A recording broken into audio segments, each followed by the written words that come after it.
With a cold glare, he spoke, "Elder Wu, so it's you." The one who had suddenly attacked him was Elder Wu from the Tianqin clan. Elder Wu was looking at the damage done on his saint weapon with a look of utter disbelief and shock. "How is this possible? Just with your strength, how did you manage to damage my saint weapon?" Elder Wu was flabbergasted. His eyes continued to look at both Jian Chen and his damaged sword. Jian Chen laughed when he saw the shock on the elder's face. "Elder Wu, it seems that you are not willing to forget about the multicolored stone." Upon hearing the stone's name, the elder's face suddenly regained a clear expression and replaced the shocked look he had. "Correct, the multicolored stone is a supreme treasure with a terrifying amount of power, it seems.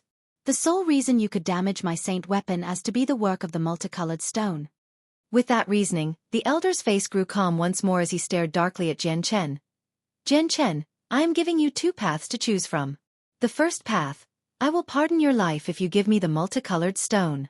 The second path, I will kill you and take the stone from your dead corpse. Choose wisely now."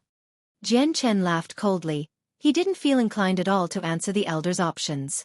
Taunting Elder Wu, Jian Chen asked his own question. "Elder Wu, do you really think you can beat me?" With a snort, the elder responded, "Jian Chen, don't even try to think that with a supreme treasure you will be able to defeat an Earth Saint Master like me. Earth Saint Masters and Great Saint Masters have a difference between them as wide as the heavens themselves. There is no way for the supreme treasure to make up for that." However, even as he spoke, there was a hint of fear in the deepest parts of the elder's eyes. "What?" Jian Chen sneered.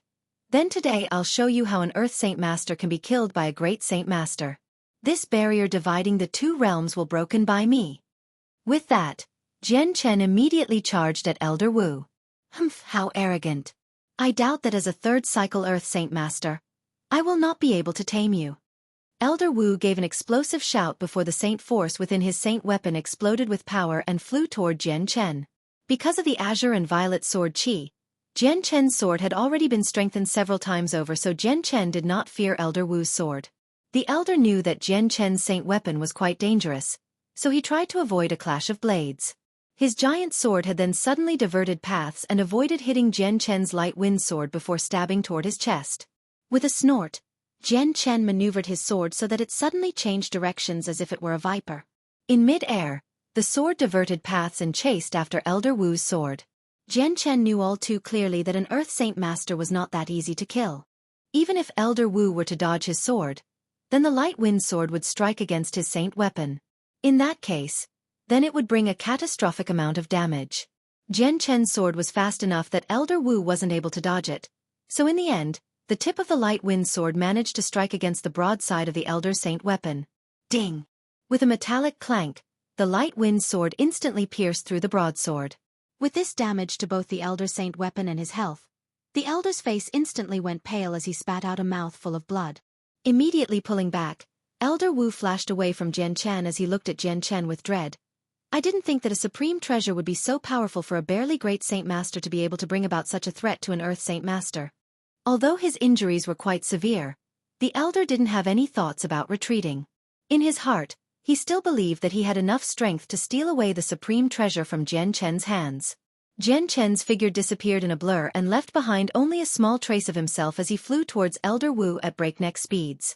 Growing even more serious than before, he didn't even have enough time to wipe the blood from his own face as he stood his ground against Jian Chen. After suffering from Jian Chen's hand twice now, Elder Wu was afraid of his sword and the consequences it would bring. Just a single stroke of the sword was enough for him to feel panicked, so this fight was starting to rethink all of his possible choices. Jian Chen had no hesitation. His light wind sword became a hazy glow of light as it stabbed at Elder Wu. Multiple apparitions of the light wind sword could be seen stabbing at Elder Wu, but he was an expert of defense because of his Earth Saint force. The Saint force inside of his body had already formed an armor of unbelievable strength. In front of the azure and violet sword Qi, this defensive armor made of Saint force was nothing more than a piece of decoration and would do nothing to help with Elder Wu's defenses. At this moment, Elder Wu wouldn't be able to move fast enough to dodge, so Jian Chen's sword slashed onto his shoulder. Another second passed. The sword immediately moved deeper into his chest area. Ah! Feeling the deep pain within his chest, Elder Wu gave a miserable cry. Capitalizing on this opportunity, Jian Chen immediately slashed at the elder's neck with his sword. A single human head flew through the air as blood came spilling out. Elder Wu had been killed by Jian Chen with regret still filling his eyes. He would never believe that he would be killed. He was an Earth Saint Master at the third cycle and Jian Chen was only a great Saint Master. With this, Jian Chen exhaled slowly. Elder Wu had been an Earth Saint Master of the third cycle, so the fight had been hard despite the quickness of the battle. His strength was far stronger than the patriarch of the Xia clan. Walking up to the headless corpse of Elder Wu, Jian Chen knelt down to take his space ring. With some hesitation, he finally decided to bury the body of the elder. Wallerant City was close to the forest, so if the elder's body were to be discovered, then the Tianqing clan would come and investigate. By this point, it would become a huge headache for Jian Chen. Once Elder Wu's body was properly buried, Jian Chen tidied up the battlefield and hid all of the damage that his fight had caused before finally leaving the area.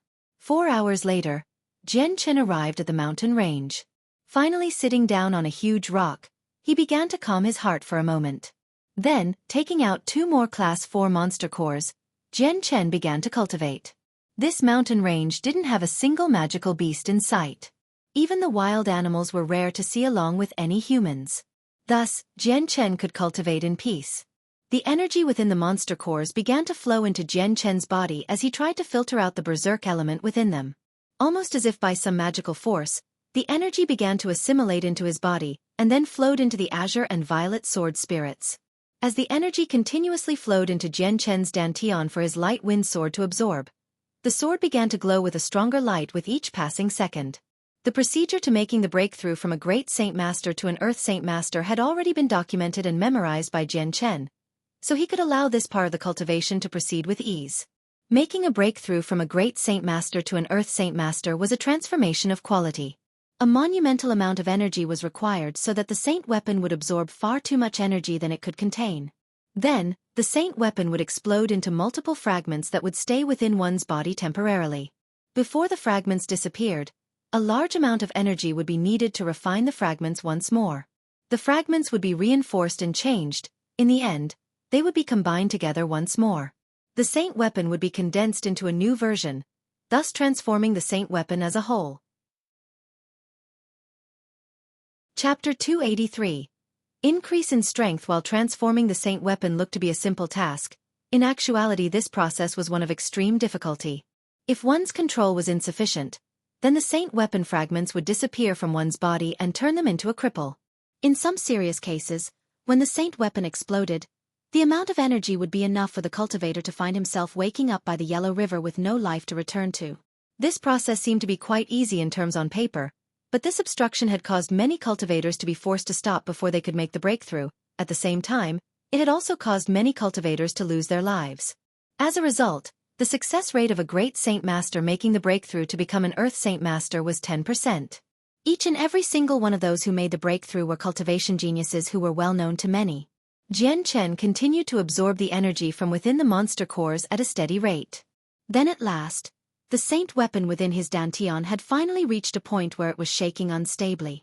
The energy pulsating out from his Saint weapon was so strong that Jian Chen had found it quite hard to control, as if an enormous elephant was trying to pull away from him. A day went by as Jian Chen sat in front of the waterfall. 20 Class 4 monster cores had already been absorbed by him before the Saint weapon was at its utmost limit on how much energy it could absorb and was on the verge of exploding. Even Jian Chen's body was reaching its limit. Each energy surge within his body moved in such strong amounts that his entire body began to leak blood from his pores. Even the organs within his body were feeling a strong amount of pressure. The monster cores within Jian Chen's hand had all of its energy absorbed, so with that, Jian Chen took out a Class 5 monster core from his space belt. A Class 5 monster core was even stronger in terms of quality and quantity than a Class 4 monster core. The moment the energy from the Class 5 monster core entered Jian Chen's dantian, his Saint weapon couldn't handle it anymore and immediately exploded, causing countless of tiny fragments to appear within his dantian. The very moment the Saint weapon exploded, an extremely strong amount of energy exploded out from his dantian. Firmly, the energy struck against Jian Chen's organs and even his meridians as if a bomb had gone off within his body. Jian Chen stifled a groan as he spat out a mouthful of blood. Since his Saint weapon had exploded, he felt an extreme amount of damage to his body as the repercussion. The amount of pain was so intense that Jian Chen's body felt numb all over. Even his head began to feel dizzy as he teetered on the verge of consciousness. It was this step that caused many men to die on their path to become an Earth Saint Master. Biting his lip, Jian Chen resisted the pain to remain awake. He could feel that the energy from when his saint weapon had fragmented enter his main bloodstream. Jian Chen's heart clenched as he threw away his hesitation. The thousands of pieces were all closely linked to his spirit, so he could feel each and every single one of them. Immediately absorbing the energy from the Class 5 monster core, Jian Chen tried to replenish the energy he had lost. Jian Chen had already made it past the threshold between life and death. What was next was the most crucial step. The saint weapon fragments would only stay within the dantian temporarily, they would not be permanent. The amount of energy that moved around the dantian would disappear at an alarming rate, and if all of the energy were to leave, then the cultivator would become a cripple. The pure energy from the Class 5 monster core flowed into his dantian. Once immediately inside, the energy would fill up every single fragment of his saint weapon. Thanks to that energy, not only would the energy within each fragment be replenished, but there was even a surplus of energy that would begin to try and refine the fragments once more. Consequently, the fragments would grow stronger as the quality of the fragment increased. This step of the process required a monumental amount of energy, and so the extremely strong amount of energy from the Class 5 monster core entered Jian Chen's body via his pores and began to gather within his dantian. In half a day, the Class 5 monster core had all of its energy completely absorbed. Quickly, Jian Chen grabbed another 2 Class 5 monster cores from his space belt. Inside his dantian, the saint weapon fragments continued to twinkle with a faint light, almost as if they were each a tiny star. The amount of energy they absorbed made them resemble more of a black hole instead, as they showed no signs of stopping. However, the light grew stronger with each passing second. The hardships and troubles of making the breakthrough to become an Earth Saint Master were in a far different realm of difficulty than his previous breakthroughs. He had to meticulously control every single step of the way without mistake, or all of his efforts would be for nothing. Another 3 days went by, resulting in Jian Chen fully consuming the energy within a dozen Class 5 monster cores. Right now each one of the fragments accumulated an enormous sum of energy so that each fragment was absolutely saturated. By now, they had the ability to transform to become like shining gems, making Jian Chen's dantian seem as if it was an ocean of shining stars. With a single thought, Jian Chen's spirit transformed into thousands of pieces as he began to reforge the fragments of his saint weapon. At the same time, the 2 Class 5 monster cores within his hands continued to supply his dantian with a stream of energy. His dantian was like the cauldron, and the energy was the fire that allowed for the fragments to be refined and smelted. Gotcha! On Jian Chen's face, a crack could be seen forming before his entire body suddenly gained several cracks. The spread was accelerating extremely quick so that his entire body had cracks all over. In the end, his skin was almost like that of an elderly person before finally dropping away from him. On the verge of becoming an Earth Saint Master, his own body would also undergo a transformation. An Earth Saint Master was a huge qualitative leap from a great Saint Master. It would not only make the body stronger, but it would cause the body's skin to be cast away and form anew. The old skin fell away to reveal Jian Chen's new skin. The new skin was unblemished like an infant's, and there was a strange glow of light flowing around it. 6 hours later, Jian Chen's bodily transformation was complete. His saint force had been completely reforged so that the light wind sword once more floated within Jian Chen's dantian as if it had never been broken in the first place. However, the amount of energy it contained was several times stronger than before. A dozen times at the very least. This wasn't a small increase in strength, but rather a huge jump in quality. If the amount of energy within the light wind sword before was like a vat of water, then the amount of energy now was like an endless ocean. If the energy before was like a small fire that could burn only paper, then the energy now was a raging inferno that could melt even steel. The two could simply not be compared to each other in a relatable degree. Jian Chen didn't stop there. The energy continued to splash into his body and enter his bloodstream, organs, meridians, tissue, and even into his dantian once more. The previous step where the body transformation was for the breakthrough to become an Earth Saint Master. Right now this system of refining his entire body was in according to the Azulite sword laws, record of bodily refinement, method to increase his strength. By now Jian Chen's saint force was several times stronger than before. It could be said for certain that the moment his body finished being tempered, then he would go through another leap in strength. Chapter 284. The return. Now at least a dozen times stronger than before, Jian Chen's Saint Force continued to wash over his skin before assimilating into each part of his body. Jian Chen had completely finished refining his body, but not a single spot of his body had changed physically. If he were to exercise to strengthen his body, then his body would be deformed into a shape he did not want. He would become sturdier, and that would completely squash Jian Chen's preferred build. This type of development was not suitable for what Jian Chen needed. Not a single swordsman should have a stocky build. A sword user must remain thin and slender. This way, it would be more beneficial for the swordsman to be able to swing in any position with the least amount of power or movement. The way the Azulite sword laws had recorded the record of bodily refinement would best suit a sword user that fights in the same manner as a fencer. This method not only strengthened the body without changing the shape of it, but it would continue to strengthen the body. As long as the energy is supplied to the inner body, then the entire body would be strengthened as a whole. A layer of energy continued to flow over Jian Chen's body with a sparkling light. After that transformation, the pure energy harmonized with Jian Chen's body, improving his flesh and blood immensely. The energy from the Class 5 Monster Core would be used in place of his own energy. Strengthening his body required a tremendous amount of energy. Since Jian Chen had the Monster Cores, he didn't need to worry at all about using too much energy. The awkward event that had occurred back in the Chongyang mansion would not happen again. The process of tempering and refining his body required a longer amount of time. After 7 days, Jian Chen had absorbed another 24 Class 5 Monster Cores before finally finishing. By now, he was at the utmost limit. If he wanted to increase his body any more, then he would have to use his Saint Force to transform it. On top of the giant stone, Jian Chen slowly opened his eyes from his meditative state as he finally returned to the land of reality. His ears trembled as the sounds of the roar of a wild beast could be heard from some distance away. Feeling the extreme change in quality in his Saint Force, Jian Chen couldn't help but have an extremely happy smile on his face. As of today, he had finally made the breakthrough to become an Earth Saint Master, earning his spot as one of the strongest experts on the continent. Right now my body is far stronger than before. At this point, I wager that it is at least a dozen times stronger. At this rate, even a saint couldn't hope to damage me with his saint weapon. Jian Chen muttered as he poked at his own body. A look of joy covered his face as he figured out the results. Extending his hand, a large concentration of Saint Force began to flow toward Jian Chen's arm before quickly forming the Light Wind Sword. When the Light Wind Sword appeared in Jian Chen's hands, it released an intense light that seemed even sharper than before. The Light Wind Sword of now did not differ in shape or size. The sword had undergone no physical change other than the increased glow to it. It was almost as if it reflected light as clearly as a mirror could illuminate the area around it. Suddenly, with a single shake of Jian Chen's hand, the Light Wind Sword began to shake intensely. With a large sound of a sword moving through the air, a bright silver light came out from the Light Wind Sword and instantly cut all of the surrounding pieces of grass that made contact with it into powder.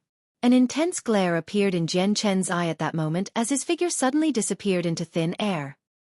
His body became hard to detect as an ear-piercing shriek could be heard. The Light Wind Sword multiplied into a series of mirror images as it filled the air before stabbing outward in every single direction. His unbelievably fast speed was enough for a large gust of wind to blow into the field. Gradually, the wind picked up in speed before causing some of the loose grass and leaves to fly into the air and swirl around Jian Chen. The Light Wind Sword continued to ring with a screeching sound as the various mirror images of the blade continued to stab at the countless floating leaves. This fast movement continued on for some time before Jian Chen came to a screeching halt. Instantly, the wind that had been created due to his speed began to die down. Because of that, the leaves all lost their upward momentum and began to descend back down to the ground slowly. If one were to look closely, each and every single one of the leaves would have the character sword etched into it. Each character was of varying sizes, but each one of them had been etched with an exquisite handwriting. Not a single one was sloppily done, and each leaf did not have any extraneous damage. After making the breakthrough to becoming an Earth Saint Master, Jian Chen's sword speed had increased once more. When he was still a Great Saint Master, his sword was fast enough to pressure both Great Saint Masters and even Earth Saint Masters without much trouble. With the Azure and Violet Sword Qi, he was able to defend himself against Earth Saint Masters. Following his rise to become an Earth Saint Master, not a single Earth Saint Master would be able to hold themselves against him if Jian Chen were to use his Azure and Violet Sword Qi now. Looking at the fluttering tree leaves around him, Jian Chen had a look of pure joy on his face. After reabsorbing the Light Wind Sword, He took off his clothes and leaped into the comfortable pool of water right next to him. After bathing himself, he took out a new pair of clothes and dressed up before immediately leaving the place. Half a day later, Jian Chen returned to Walorant City to where the Tianqin clan was. Walking through the clan compound gates, he saw Qin Shao and Ming Dong rush toward him. Both of them had already received prior notice of his return. "Brother Jian Chen, you finally returned. After leaving for a dozen days or so, I was starting to worry. I was even beginning to fear that you wouldn't return in time to go to the gathering of the mercenaries." Qin Shao laughed as he approached Jian Chen. "Jian Chen, how come you didn't tell me before you left? You just left me here all alone." Ming Dong glared at Jian Chen with a grumble as he complained to him. Jian Chen looked at Ming Dong for a moment before giving a small smile. "Ming Dong, you are quite talented. In such a short amount of time, you've already reached the Great Saint Master realm. I had anticipated that you would take a longer amount of time, but you've managed to beat my expectations. With the support of your monster cores combined with my free time, I was able to spend the entire time cultivating. Of course my cultivation would progress faster than normal." Ming Dong spoke with a proud look on his face. Chapter 285. The departure. Suddenly, Qin Shao let out a surprised whistle as he began to look at Jian Chen with a strange look. Walking around him, Qin Shao inspected Jian Chen for a moment before saying, "Brother Jian Chen, you left the compound for only a dozen days or so why is it I feel that you are completely different than before?" At this, Ming Dong nodded his head in agreement, "And here I thought I was the only one, so even Brother Qin Shao could feel that Jian Chen is quite different." Hearing the two men talk, Jian Chen's heart skipped a beat. If it were just Qin Shao who said this, then Jian Chen could have played it off as some sort of joke, but even Ming Dong unexpectedly detected a change. The situation was now a bit more serious. Could it be that after making a breakthrough to becoming an Earth Saint Master, even these two are able to sense it? Jian Chen thought to himself. Just then, Qin Shao gave a knowing smile as if he realized something. "Brother Jian Chen," he whispered. "In this short amount of time, could you have gone off somewhere to spend the time with some young girl? I've heard that a few men have undergone a great noticeable change after experiencing this." Qin Shao laughed as he smiled coyly. With a dumbfounded look, Jian Chen glared at Qin Shao with a dirty look. "Qin Shao, don't say such nonsense." Continuing to laugh, Qin Shao had a crooked smile on his face. "Brother Jian Chen, you seem quite uncomfortable. Could I have struck the truth head-on?" Jian Chen was left speechless. While Qin Shao was quite honest and tall, Jian Chen didn't think that he would be such a master with women. Ming Dong looked at Jian Chen with a serious look. "Jian Chen, I really do sense that something is quite different with you." Laughing, Jian Chen said, "Then say it, just where am I different?"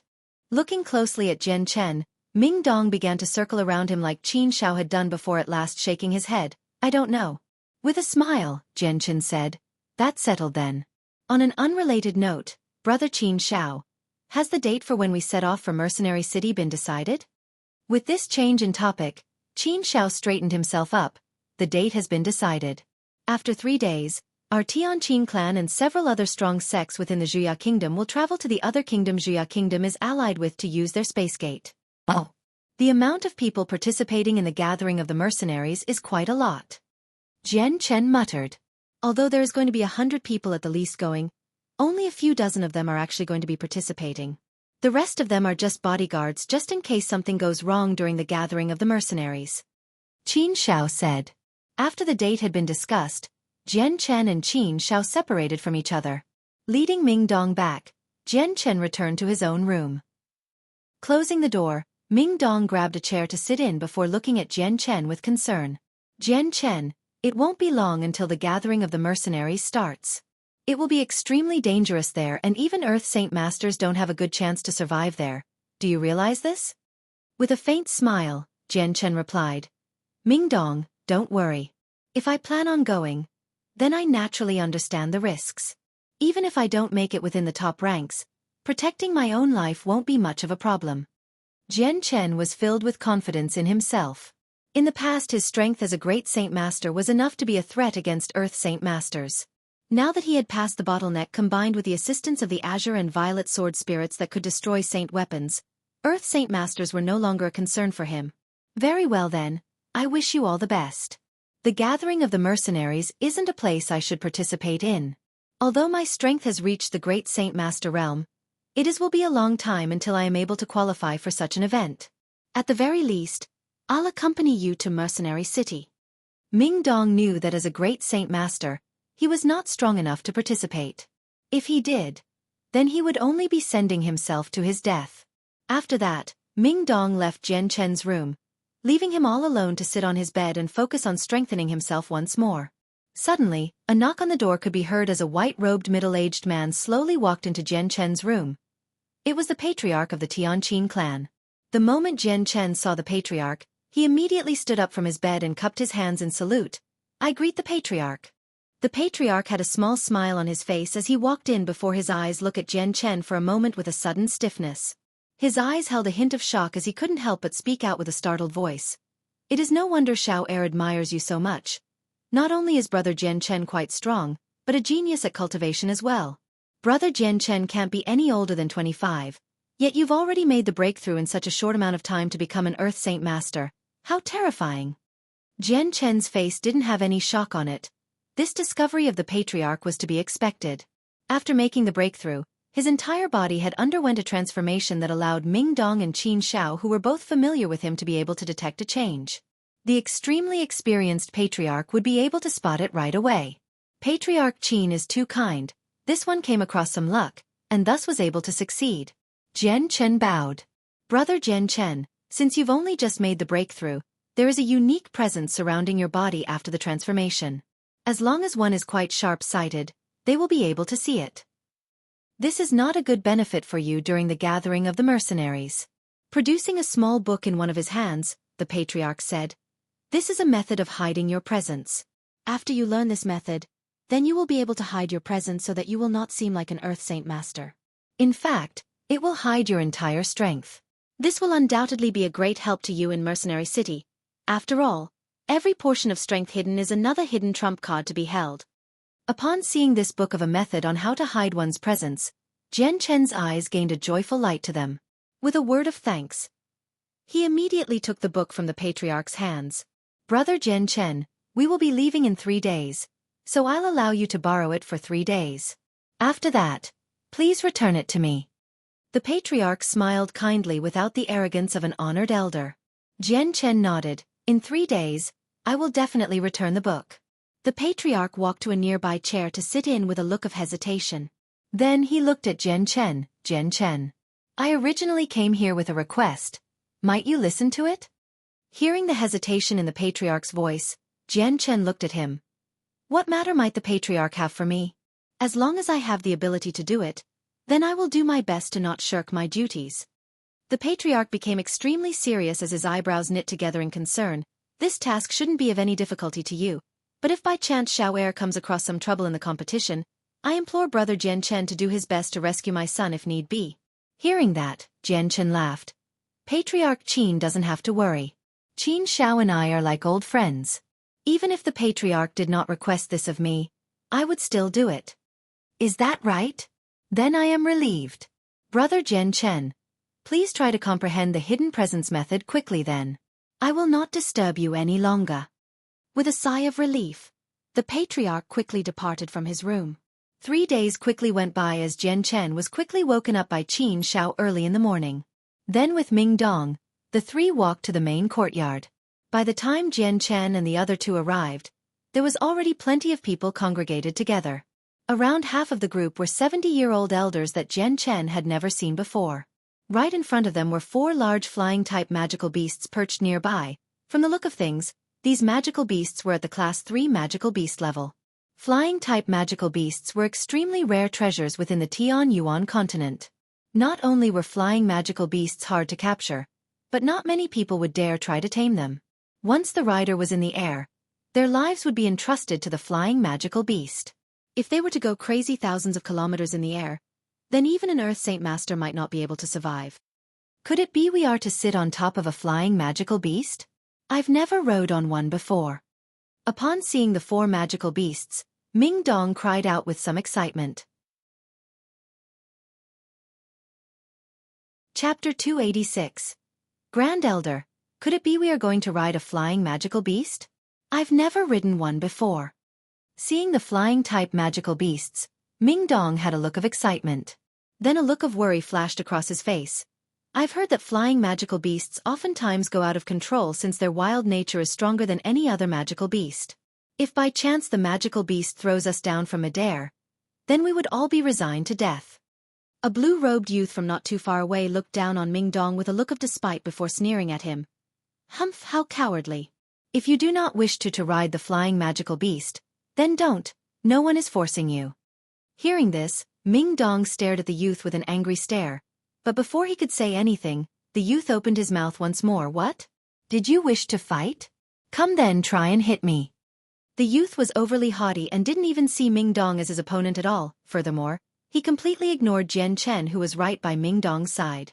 The surrounding people looked at the commotion with a cold stare, but not a single person wished to get involved. Jian Chen's face narrowed at the youth's words, however. The arrogant nature of this youth was something that Jian Chen disliked, but before he could raise his hand to teach him a minor lesson, a figure suddenly appeared in front of him. It was the sturdy-looking Qin Xiao who suddenly appeared right next to the youth before slapping him firmly in the face. Tianling, you brat. He spat. To dare curse at my good friend. You're asking for a spanking. Qin Xiao's palm had not been gentle. When the youth had been slapped, he immediately fell to the ground with the part of his face hit already starting to swell. Qin Xiao didn't plan on letting Tianling off that easily and immediately kicked him in the stomach, causing the youth to curl up in pain. Opening his mouth, Qin Xiao said, Tianling, you are too arrogant to dare even curse at the brothers of mine. Let's see if you dare repeat it again. Tianling looked at Qin Xiao in silent fear. Within the Tianqin clan, Qin Xiao had a high position of power and was beloved by many. He was even the son of the patriarch, making him a person very few would dare to provoke. Enough, Qin Xiao, no matter what you say, you and Tianling grew up with each other. Just why should he be friendly to outsiders? Could it be that these outsiders are even more important than your sisters and brothers? A middle-aged man walked forward before staring icily at Qin Xiao. Then, his eyes wandered over to where Jian Chen and Ming Dong was before his expression grew dark. Uncle! The moment the youth saw the middle-aged man, he began to crawl toward him as if he was his savior. Both eyes then swung toward Jian Chen and Ming Dong with a hate-filled glare. Qin Xiao himself restrained himself when he saw this man, but his attitude itself did not. Feeling justified in his actions, he spoke. Uncle Tianzhou, just what are you saying? Jian Chen and Ming Dong are my sworn brothers. How could they be considered outsiders? Besides, I heard how this matter was started. Tianling was trying to start trouble for no reason and offended my brothers first. This is entirely his fault. Just what right does he have to blame someone else? With a snort, the man ignored Qin Zhao's words before looking coldly at Jian Chen and Ming Dong straight into their eyes. You too, right now we are about to depart from the Xueqi kingdom. Please go back to wherever you came from. The man was not at all gentle with his words as he commanded them to leave the area. Hearing this, Jian Chen and Ming Dong both narrowed their eyes. This man was speaking as if he was the patriarch himself giving the orders. Both Jian Chen and Ming Dong had already been guests at the Tianqin clan for 2 months. By now, there was only half a month until the gathering of the mercenaries started. If they were not able to use the space gate, then there would be no possible way for them to reach Mercenary City in such a short amount of time. The man's words had caused Qin Xiao to explode with fury as he stomped forward with a furious glare. Uncle Tianzhou, what is the meaning of this? Brothers Jian Chen and Ming Dong have received the Tianqin clan's invitation to join us on our travels to Mercenary City. They are both the noble guests of our clan. Just how could you treat them in such a poor manner? Noble guests. The man laughed in disdain. Just how could these two be noble guests of the Tianqin clan? Nephew Qin Xiao, you should do well to not bring as many dubious people back to our clan. The Tianqin clan is the #1 clan in Valorant City, not just any random small clan. This is not a place where you can bring back any dregs of the city to. Looking back to Jian Chen and Ming Dong, the man said, be tactful and leave this place at once. This is not a place where you should loiter about. Uncle Tianzhou, you dare to call my friends some random dregs of the city? Then could those 3 men behind you be nobles then? According to your own words, we should not be bringing in the dregs of the city into our Tianqin clan. Qin Xiao spoke rudely. If it were any other person that was talking to Qin Xiao like the middle-aged man, then they would have been waking up with a headache. This middle-aged man was not someone Qin Shao could defy too much, so he could only hold back his anger. The middle-aged man's face grew dark. Humph. The three brothers behind me are the pillars of my mercenary group and have traveled extensively with me for over 20 years. We've went through multiple life or death situations and even crawled up from the very depths of hell together to become friends until death. Just how could that be compared to the people you've randomly found outside the clan? With that, the man turned to look at Jian Chen once more. So you haven't left yet still? Did you wish for me to remove you from this area personally then? The surrounding people were all looking closely at them now. Not a single one of them had said a thing although Jian Chen had been a guest. It was a relatively unknown matter. Aside from Qin Shao and a few others, not many people knew Jian Chen. Jian Chen's face began to darken as he spoke. If it is the Patriarch's will, then this one will immediately leave. But whoever you are, how could you represent the will of the Patriarch? Just what qualifications do you have to tell me to leave? To dare refuse to hear me, you are courting death. The man bellowed before a ripple of Saint force formed in his hand. A bright red-colored blade appeared in the man's hands, causing the temperature to skyrocket whenever it was swung. Stay your hand. Just as the man was about to slash into Jian Chen, a dignified-sounding voice suddenly called out, causing everyone to turn to look at the purple-robed patriarch of the Tianqin clan walking toward them. Seeing the patriarch walk by, the man slowly reabsorbed his saint weapon. With a venomous glare, the man looked at Jian Chen. Humph, I'll let you off today. Leave the Tianqin clan now. Jian Chen's own eyes had a cold tint to them as a small amount of killing intent slowly leaked out from him. There was even a sneer of disdain on Jian Chen's face as well. He knew all too clearly that the man was an Earth Saint Master, and a Fire Saint Master at that. A single strike of his would be extremely overwhelming, but even then, Jian Chen did not see it as a threat to him. Ming Dong still had an angry look on face. The words of the middle-aged man did not leave him with a happy sensation. Even Qin Shao looked quite troubled. The patriarch only needed to take a single look at Qin Shao to know what event had just transpired. With a dark look, he turned to look at the middle-aged man. Tianzhou, brother Jian Chen is an honored guest of our Tianqin clan. Just how could you be so rude to him? The one called Tianzhou snorted before giving an askew glance at Jian Chen and Ming Dong. Elder brother Qin, just when will you learn of nephew Qin Zhao's attitude? Going around randomly and pretending that two younger generation men are our honored guests? If the Tianqin clan were to be different than what it is now with big brother Tianming as the patriarch, then we wouldn't have any random person enter our clan. What's even more ridiculous is that our Tianqin clan is for some reason bringing two outsiders through the space gate to enter Mercenary City. Big brother Qin, do you not realize just how costly the price of using the space gate is? Shut your mouth. The patriarch's face became gravely serious. Tianzhou, how can you speak to me in such a manner? Tianzhou, it seems your time in the outside world has made you even more narrow-minded than before. Brother Jian Chen is an honored guest within our Tianqin clan. With this type of treatment toward our guest, just how could our reputation not be tarnished by this? Hurry up and apologize to brother Jian Chen immediately. The patriarch bellowed angrily. Humph, like father like son. Wanting me to apologize to the younger generation? That is just wishful thinking. Tianzhou spoke haughtily. As if he was a high and mighty clan leader, he simply gave no face at all to the patriarch. With that, he leaped into the air and landed on the back of one of the flying magical beasts. Then, the three men behind him followed suit and landed on top of the flying magical beast as well. Seeing how Tianzhou was so condescending to the others, the patriarch of the Tianqin clan narrowed his eyes. His chest began to heave heavily in anger, showing that he was not pleased at all. Qin Shao walked up to Jian Chen and whispered to him. That man is Uncle Tianzhou. He's a part of the Tian family and holds a high position within the Tianqin clan that is almost as powerful as my father. He has been traveling in the outside world for many years and only returned to the clan 2 days ago. It seems that he has a major complaint with you here. In the future you must take care, since he is an Earth Saint Master. Jian Chen nodded his head and said, I will be careful. Just at that moment, a black-robed elder dropped down from the skies before somehow floating 10 meters above the ground before looking at everyone there. We see the Grand Elder. As soon as everyone saw this elder, everyone within the clan compound bowed deeply. Even the Tianzhou who was sitting on the flying magical beast immediately got up to bow down respectfully. A Heaven Saint Master. Seeing the floating elder, Jian Chen's pupils dilated in shock.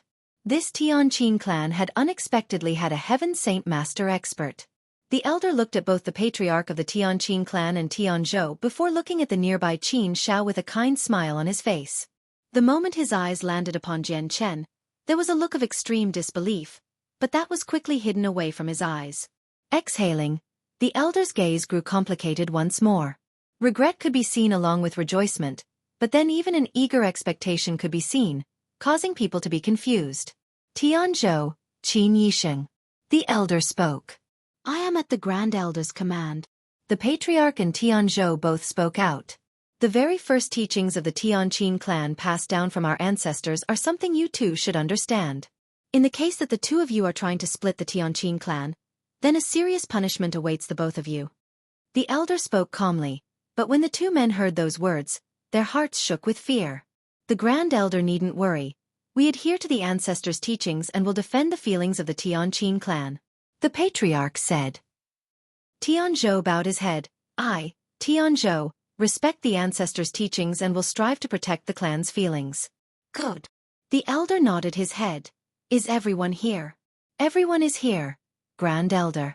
The patriarch spoke straight away. Then let us be off now. After that, everyone climbed onto the back of the flying magical beast. Each one of them had dozens of people, totaling to 40 people per beast. Ming Dong and Jian Chen both sat on the same magical beast along with another 7 people sitting right next to them on its back. With a fierce flap of its wings, the flying magical beast immediately took off into the air and began to accelerate. The Grand Elder of the Tianqin clan began to follow close behind, flying on his own as if to personally oversee their trip. Chapter 287. Space Gate. The flying magical beast rose several kilometers into the air at a rapid speed while the Grand Elder followed close behind on his own.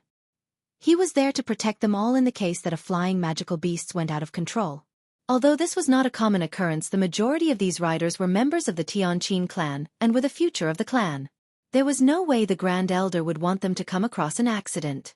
Sitting on top of a flying magical beast, Jian Chen's expression was quite complicated. His mind couldn't help but think of the Hua Yun sect who had forced him to run away from his home. At that time, it was Changbai who was the one who drove the flying magical beast from Lore City. Then, he thought of his extremely lovable mother Bai Yun Tian and his elegant flower-like second sister Changyang Mingyue. Then there was also his sturdy eldest brother Changyang, who and the ever-so-dignified father and leader of the clan, Changyang Ba. Each one of their images suddenly burned brightly within Jian Chen's mind, as well as a few other fragments of memories from his time in the Changyang mansion. Hua Yun sect. Jian Chen clenched both of his fists tightly in anger. He had been forced to escape from the Jessan kingdom because of them. It was unfortunate that the Hua Yun sect had so much power within the kingdom and had at least 2 Heaven Saint Masters enlisted within their ranks. This had made even the royal family of the Jessan kingdom unable to help him and the Changyang clan unable to do anything. Hua Yun sect. Just wait for me to return. I, Jian Chen, will return to right this. These years have made me into a wanderer with no home. This debt, I will return unto you. Jian Chen's eyes flashed with a terrifying amount of power. He knew that while he was an Earth Saint Master and had the sword spirits with him, no Earth Saint Master could threaten him, but Heaven Saint Masters were something Jian Chen would have trouble against. Each realm after the Earth Saint Master realm was like crossing the endless ocean to attain a new height. The difference was like the heavens and the earth themselves and could not be easily described. The amount of saint force within a Heaven Saint Master was a terrifying amount. They could use it to support themselves as they flew several kilometers into the air to travel and never ran out. It was only if they had gone through a long and intense battle that their saint force would start to feel the effects. Jian Chen continued to sit on top of the flying magical beast as the wind flew past his ears, sounding like a clap of thunder that affected everyone's ears. On the way, several groups of men flying on their own flying-type magical beasts could be seen not too far away. Each one of these men were strong powers within the Xueqi kingdom, and each major group had a single Heaven Saint Master following behind to offer protection. These Heaven Saint Masters and the Tianqin clan's Grand Elder bade a polite greeting as if they were good friends with each other before continuing on with their journey together. Not everyone who wanted to go to Mercenary City had access to a flying magical beast. On the ground far below, countless groups traveled on magical beasts or on foot in great numbers. Each group numbered over 100 while the dust behind them was kicked up, causing the scene to look as if there was a large dirt-colored dragon below. Half a day later, everyone had finally left the borders of the Xueqi kingdom. With another day's time, they finally arrived at the kingdom that had the space gate called the Dazhou Kingdom. I've heard my father once say that there was a time the Dazhou Kingdom was in a golden age where its strength was strong enough to be great friends with the three great empires. The space gate was then left behind by the unbelievably strong protector of the realm. However, when the protector of the realm left, the Dazhou Kingdom began to slowly decline before becoming an obscure and small kingdom like it is today. Qin Shao explained to Jian Chen. Jian Chen could only sigh at the absolute power a strong cultivator could have. He had no idea that even an extremely strong kingdom would slowly decline after the loss of a strong cultivator. While the Dazhou Kingdom had declined, the amount of territory it had remained the same. It took a good part of the day for the flying magical beasts to finally approach the imperial city of the Dazhou Kingdom. The murmur from the people riding on the magical beasts began to grow louder as they approached the city. Jian Chen could see that there were at least 10 Heaven Saint Masters flying together behind them. Aside from that, there was still another Heaven Saint Master riding on a flying magical beast, but he had been harder to discover. These men were from different kingdoms and regions where they represented different factions of power, but each one of them was planning to head to Mercenary City. The Tianqin clan's group was led down to the outside of the Imperial Palace by the Grand Elder. Then, a single armored person came out to greet the Grand Elder with a cordial greeting before ushering everyone inside a courtyard to rest. The space gate will open in 2 days. These next 2 days you can rest easily, but don't wander off. This is still the Imperial Palace of the Dazhou Kingdom. If you cause a disturbance, the clan will not be able to protect you. The Grand Elder warned everyone before leaving. Tianzhou glared icily at Jian Chen before snorting and turning to walk out of the room. Although he had desperately wanted to teach Jian Chen a lesson, he was in the Imperial Palace just like Jian Chen, so he didn't dare cause trouble now. Qin Shao walked up to Jian Chen's side and spoke with some concern. Jian Chen, Tianzhou will be participating in the gathering of the mercenaries. In the case that you come across him, please be careful. Jian Chen nodded without saying a word. These next 2 days were relatively peaceful as the entire Tianqin clan all behaved themselves while resting within the courtyard provided to them by the Imperial Palace. Not a single one of them left the courtyard in fear of causing unneeded trouble. Although the Dazhou Kingdom was stagnating, the kingdom was still capable of making the other kingdoms feel fear. 2 days later, the Tianqin clan followed the Grand Elder out of the courtyard and between the giant pavilions of the palace before finally stopping in front of a large piece of ground. There was already a large amount of people gathered here. At the very least, there were upward of 1,000 men all densely gathered within this piece of ground. Jian Chen tilted his head. He could faintly see a heavily encased area that spanned around 100 meters in circumference and had plenty of people stopping right in front of it. I've heard that the protector of the realm left this barrier many years ago. It's so extremely big and even after so many years, no one has been able to break it. Rumors say that when the Dazhou Kingdom was in a war, a saint ruler stealthily snuck into the Dazhou Kingdom in order to strike at this barrier and take away the space gate. Unfortunately, even with all of his strength, he wasn't able to even dent the barrier and could only retreat in defeat. The Dazhou Kingdom's protector of the realm was extremely strong. He has long since stood at the apex of the Tianyuan continent. The barriers he could make are unbreakable to any saint ruler. I've heard that the Dazhou Kingdom's protector of the realm had reached the pinnacle a long time ago. When he disappeared, he must have been trying to make it past the final bottleneck. Seeing how it's been several hundred years, it seems that he was defeated before he could make that breakthrough. The peerless protector of the realm has long left this world. What a shame. How unfortunate for this type of expert to leave the world. The people all around them began to talk among each other as they talked about the barrier. Many of them could only sigh as they looked at this particular barrier in respect and adoration. For even a saint ruler to not be able to break apart this barrier. Just how strong was the Dazhou Kingdom's protector of the realm? One person whispered in disbelief. Suddenly, the entire crowd went quiet as if everyone had simultaneously shut their mouths. Following the silence, 5 white-robed elders suddenly came dropping down from the skies gracefully. From this, Jian Chen felt as if these men were immortals descending down onto the mortal plane. These 5 elders walked over to 5 different points on the barrier before a 5-star array began to grow brightly on the ground. At this moment, one of the elders in the middle cupped their hands. It has been 50 years since the last time. Today we meet once more, and next, we will be employing a secret method to temporarily close the barrier to the space gate. Everyone will be able to travel to Mercenary City afterward. The way to use the space gate should be familiar to everyone. so we shall not spend any more time explaining it. Afterward, the 5 elders began to open up the barrier.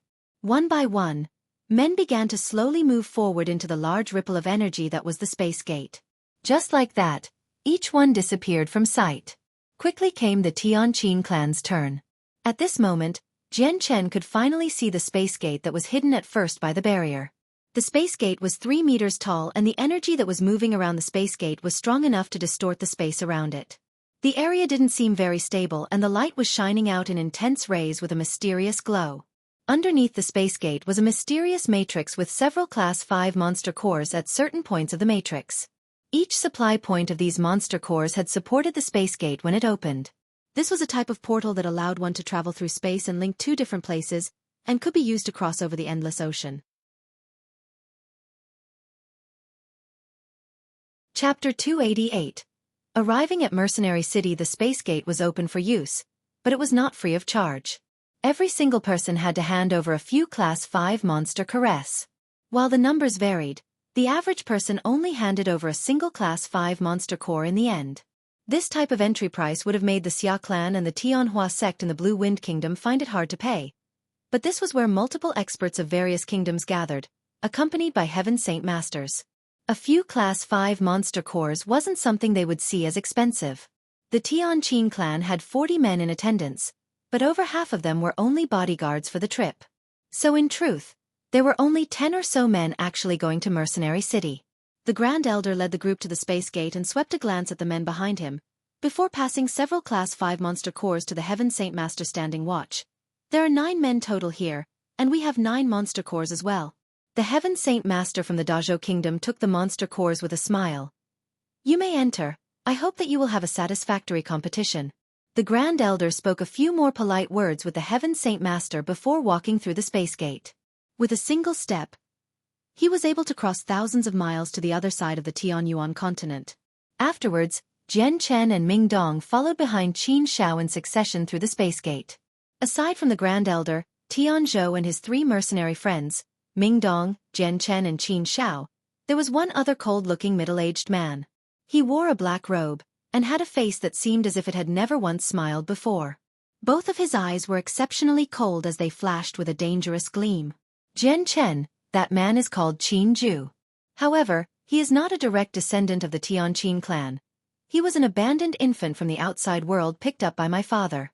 On the outside, he is cold and detached, but because he was raised by the Tianqin clan, his heart is loyal to us. Furthermore, because of his talent at cultivation and strength, as well as his hard work, he became an Earth Saint Master 3 years ago. Qin Shao spoke to Jian Chen in a low voice, a look of extreme admiration on his face. With that, the Tianqin clan crossed through the space gate. The moment Jian Chen stepped across, he could feel nothing but an invisible protective layer of energy cover him before reaching the other side. He appeared in a dense forest, where hundreds of people had already gathered up. They had passed through the space gate to first. I didn't think that this world would have something as mysterious as the space gate. Just what kind of amazing methods did the exceptional expert who created this space gate use? Jian Chen sighed in admiration. He greatly desired to reach such a goal, and looked forward to the day he'd reach such a level as well. Let's go, Mercenary City is right in front of us. After waiting for everyone to arrive, the Grand Elder led the group out of the forest. Since magical beasts weren't allowed to enter the space gate, everyone could only walk. Despite that fact, the traveling pace was quite fast. The forest wasn't very large. When they walked out of it, they entered a plain, where there were quite a few men like Jian Chen's group that were walking towards Mercenary City. From time to time, a few other groups riding magical beasts would pass by, sending dust flying into the air. There were some others flitting across the sky on some flying-type magical beasts as well. Everything was the same as when Jian Chen's group had first left the Tianqin clan. The only difference in their journey now was that they were walking rather than flying. On the road, Tian Zhou continued to stare coldly at Jian Chen's back. If it were not for his worry about the Grand Elder, then Tian Zhou would have most likely struck out at him. Seeing how Jian Chen had been ignoring him as if he hadn't noticed Tian Zhou's existence, Tian Zhou was angry enough to visibly gnash his teeth. His heart truly wished for Jian Chen to say something contradictory. That way, Tian Zhou would be able to teach him a lesson. 4 hours later, the Grand Elder finally led the entire group to Mercenary City. Mercenary City was an enormous city that was spread over an extremely vast piece of ground. The only difference between Mercenary City and the other cities was that there was no walls here at all. One could enter the city from any direction. Instead, there was a giant golden barrier that glowed faintly around the city, protecting Mercenary City within. I want everyone to remember that no matter what, do not start a fight within Mercenary City or you'll risk a severe punishment. There are many powers in the city that we cannot afford to offend, so you would do well to remember this one rule. The Grand Elder spoke sternly to the group he was leading. Yes, Grand Elder. The men all cried out respectfully. With that, everyone began to walk into Mercenary City. Although there were no walls, the interior of the city wasn't all that much different from any other city, with various shops and taverns crammed together all over the city. The gathering of the mercenaries would start after another half-month, so the Tianqing clan had set up a temporary place of residency in a tavern.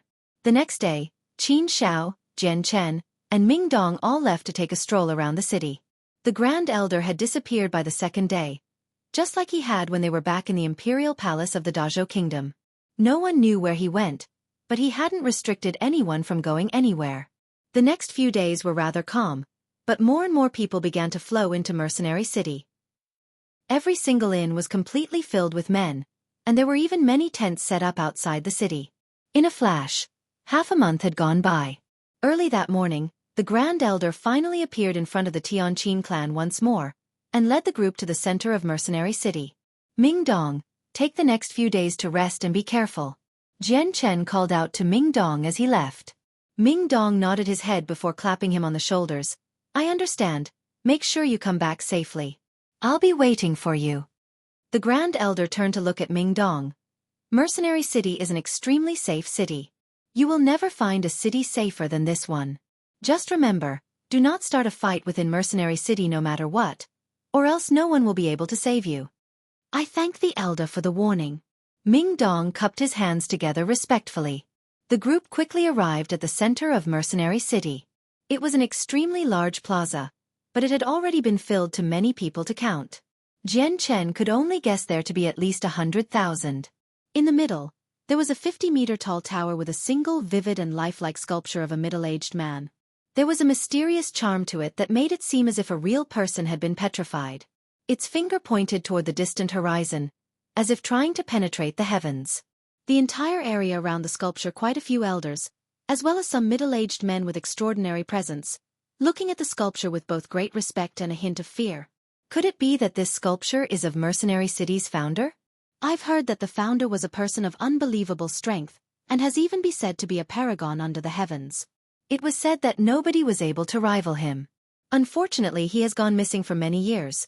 According to the ancient records, when the Age of Chaos descended upon the Tianyuan continent, humanity was on the brink of extinction after being faced off against hundreds of races. But when humanity was at the end of their road, a genius with enough power to shock the world appeared to fight against the experts of each of those races. In the end, the enemies of humanity were chased away, and thus the humans of the continent were saved. This savior then established Mercenary City and spurred the development of mercenaries within the continent. The ancient records also said that the founder of Mercenary City was called Mo Yuntian. He was said to be the strongest person to ever exist. There are no later records of him. He probably left this world for another. By now, it's been 100,000 years since Mo Yuntian's era, but no one is capable of living that long. It is a shame that this once-in-a-millennium talent was unable to break away from the predestined end. One could see the elders discussing this from anywhere in the plaza. Every one of the elders looked toward the sculpture with reverence, and even the Grand Elder was no exception. Chapter 289. The Summoning of Ming Dong. Seeing how everyone was talking, Jian Chen looked at the large sculpture as well. Suddenly, a blue-robed elder came down from the sky. His facial characteristics were nothing out of the ordinary, but the very moment he had appeared, the world essence in the air suddenly went still. An overwhelming amount of pressure overtook it, causing everyone there to feel as if their heart would stop. When the elder appeared, everyone else suddenly ceased talking and descended into a period of silence. The elder floated in the air, standing high above even the heads of the Heaven Saint Masters. With an elderly voice, he spoke out. I proclaim now that the bicentennial gathering of the mercenaries has officially started. Every participant should remain standing while every other person should move back. With the elder's words, the sudden movements of the crowd could be heard as the men who were older than the rules dictated immediately began to move away. Jian Chen, take care of yourself. Ming Dong spoke to Jian Chen before following the ground to leave. As the amount of people lessened, there still remained several tens of thousands of people. Seeing how the group in front of him was beginning to lessen, the elder spoke out once more. The gathering of the mercenaries permits those under the age of 50 to participate. In the case that someone over the age of 50 tries, then they will suffer the harsh punishment from the barrier and be annihilated. For those who are over the age of 50, leave now. This is your final warning. Several hundred men then left the group slowly with looks of dissatisfaction. With the final stragglers all gone, the elder waved his sleeves, causing several hundred black tokens to fly out toward the thousands of people below. Jian Chen grabbed onto one of the tokens that fluttered down to him. It was around the size of his palm and was created by a material unknown to him. It was unnaturally hard and didn't seem to be easily breakable. Furthermore, there was a strange energy that flowed in it. The elder looked down onto the crowd and spoke. This is the command token. The first competition will be a free-for-all in a special region that you will be sent to after the world door opens. After that year, the top 500 people with tokens will qualify. Cupping his hands, he spoke up to the air. May the elder open the world door. The world essence grew deathly still once more along with everyone else suddenly going motionless where even the breathing of people could be heard. Suddenly, a massive amount of energy began to flow from the skies, attracting everyone in sight. Everyone could only see the first signs of energy being warped about in midair, and in 2 brief moments, a strong multicolored light could be seen from the rapidly expanding space. Quickly, a 100-meter-wide hole could be seen with a large space of what could only be described as chaotic inside. The pitch-dark token in everyone's hands began to glow a dark light before enveloping everyone within it, elevating them up into the air toward the hole. Ah! Suddenly, a miserable cry could be heard as one of the men close to the tear in the sky began to melt quickly right in front of them. In a small amount of time, not even a single trace of their body could be seen remaining. For those over the age of 50, they will incur the wrath of the world door and will dissipate from the world itself. There is no need for panic. Those under the age of 50 will be allowed in with no problems. The floating elder spoke. Many men began to look frightened as they began to struggle in midair. I give up. I don't wish to participate anymore. Unfortunately, they were already slowly rising into the air because of the energy that enveloped their body. They could only helplessly rise up into the air toward the hole. I gave you a chance before. That opportunity has nigh passed. The elder spoke with a cold glare. Ah! Another pain-filled shriek could be heard coming from a man as he began to burn from the inside out alive. In a second, his body had disintegrated into the air. I beg of you, please let us go. Please, I no longer wish to participate. A few men who were over the age of 50 that tried to take advantage of the crowd immediately tried to beg for forgiveness. The elder narrowed his eyes as he looked at them with an impatient look. With a wave of his hands, the balls of energy began to accelerate toward the hole in the sky. Ah! Following several cries of fear, those who were over the age of 50 were quickly burned to ashes that were then burned up as well. This sight shocked everyone who witnessed it, and those who were older than 50 but had left earlier rejoiced to themselves secretly. Afterward, all those who were remaining began to disappear from sight into the hole. Let me through, I wish to participate. Suddenly, a voice behind the group could be heard as Ming Dong charged toward the ascending group with a pleading look at the floating elder. The stares of every person there concentrated onto Ming Dong as if he were an idiot. The distribution of the tokens had already been finished, and the group was already disappearing into the chaotic space to start the competition. Just what reason would the elder have to stop to allow a single person entry? Still raising into the air, Jian Chen turned to look at Ming Dong with a surprised look. He didn't understand just what reason Ming Dong had for suddenly wanting to join the gathering of the mercenaries. The floating elder furrowed his eyebrows together in annoyance as he looked at Ming Dong. Just as he was about to send him away, a sudden change in expression could be seen before a black token shoot toward Ming Dong's hand. Enter then. He spoke softly. In a split second, the elder's treatment of Ming Dong had done a complete reversal. His voice wasn't as cold as before. Instead, it was much warmer now. Those who knew of the elder on a personal all dropped open their mouths in shock as they looked at him in shock. It seems that youth is no ordinary person. A person whispered. Jian Chen looked on with shock as well as he saw Ming Dong begin to rise up into the air after them. He felt confusion in his heart as he tried to figure out just what had just happened. A flash of concern came over his face. The elder's words were quite clear. After they passed through the world door, it would be a free-for-all. With Ming Dong being a primary great saint master, the amount of danger he would have to face would be obscenely absurd. Even if they were together, Jian Chen would be powerless to protect him. The token in Jian Chen's hand brought him through the hole and dropped him in the middle of a thick forest. Everywhere he looked, all he could see were trees. Suddenly, multiple blurs came flashing down from the sky down next to him. Seeing just who was right next to him, Jian Chen let out a smile. Ming Dong, so it is you. How excellent, to think that you would be right besides me. The person who had fell next to him had been unexpectedly Ming Dong. As if shocked at the sudden shout, he reflexively brought out his saint weapon in preparation to fight. But as soon as he heard the familiar sound, a smile lit up his face as he absorbed his weapon. Jian Chen, so it's you.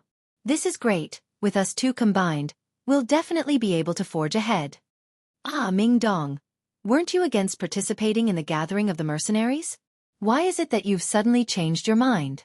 That strong elder had unexpectedly allowed you to enter as well. Jian Chen's face held some confusion.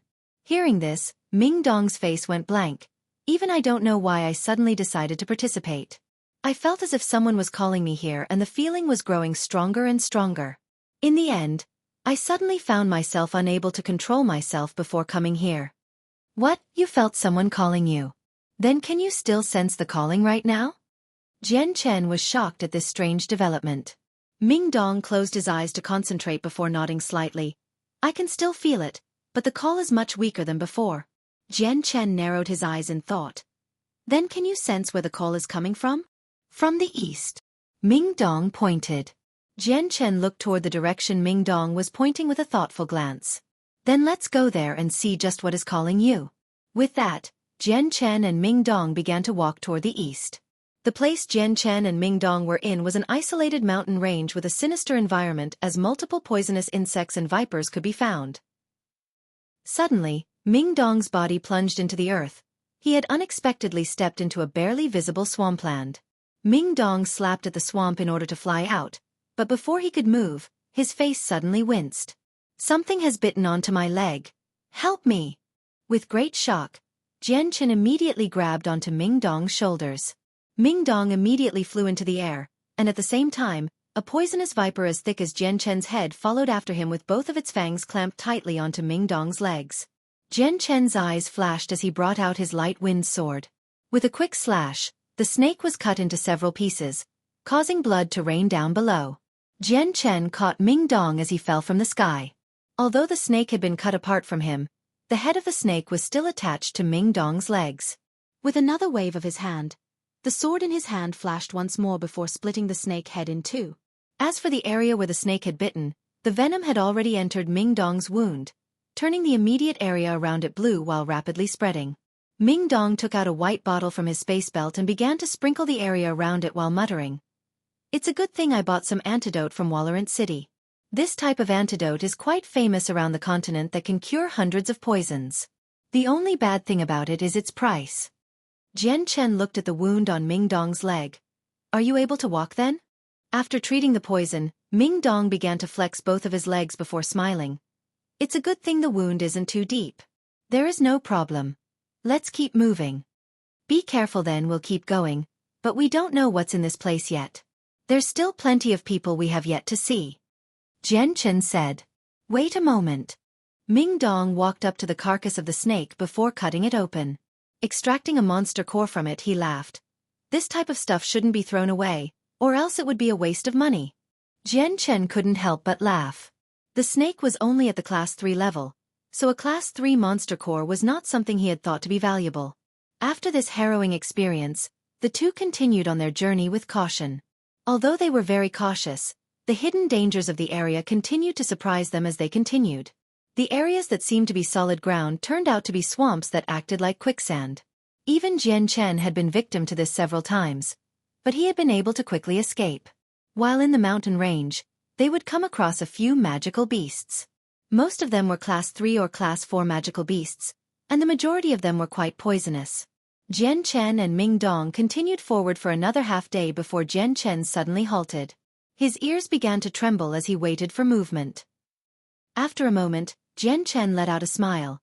After half a day of walking, we've finally come across another person.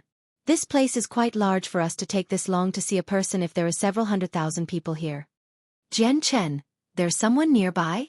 Ming Dong looked at Jian Chen with surprise, but there was a look of joy on his face. Jian Chen nodded his head. Correct, there's just one person not too far away from here. From the sounds of things, he's coming toward us. How strong do you think he is? If he's an Earth Saint Master, then we'll be in trouble. Ming Dong had a serious look on his face now. Jian Chen clapped Ming Dong's shoulders casually. Don't you worry. The amount of Earth Saint Masters under the age of 50 is quite low. How could it be that easy to come across one? Let's go see just how strong this person is and just how we'll obtain his token.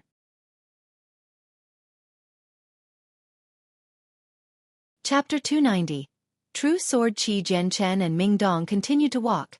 After walking for a little while longer, they quickly came across the other person. The man looked to be a tall but skinny middle-aged man that was dirty-looking all over and quite miserable. The tree branches had already cut away at his clothes, revealing the bloody scratches underneath. Clearly, he had taken a large amount of pain from the environment. When the middle-aged man noticed there was someone around, he instantly grew alert. In the next second, he took out his saint weapon, but the moment he saw that the two in front of him were merely youngsters, his vigilance immediately lowered. Haha, after half a day, I've finally come across people. I must say, this place is so large that even after walking for half a day, I came across no one else.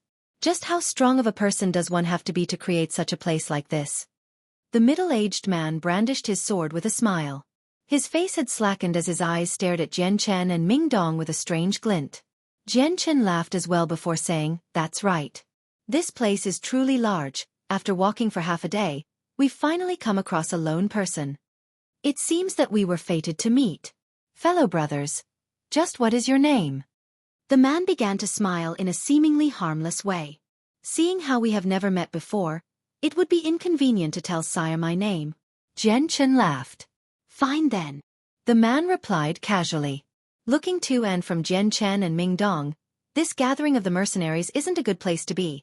There are many hidden dangers to be experienced. This isn't the place for two youngsters to be, most especially. You two would find it best to immediately leave this place. Of course, the 2 tokens you both have will bring you trouble. Why don't you hand them over to me so I can bear the responsibility for you? With that, the middle-aged man lifted his sword and started to walk over to Jian Chen and Ming Dong. Jian Chen let out a thoughtful smile before taking out the token from within his space ring. Waving it at him, Jian Chen smiled. If you want it, then you'll have to take it. Seeing the token appear within Jian Chen's hand, the middle-aged man's eyes began to shine. Immediately looking at Jian Chen's hand, he saw the space ring that was adorned on his finger.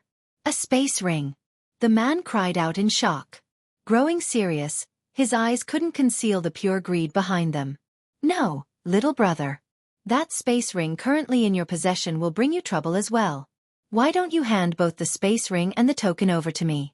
I'll keep the both of them safe. I can guarantee their safety if you do. Not only that, but it will be one less danger to your life. The middle-aged man couldn't help but smirk.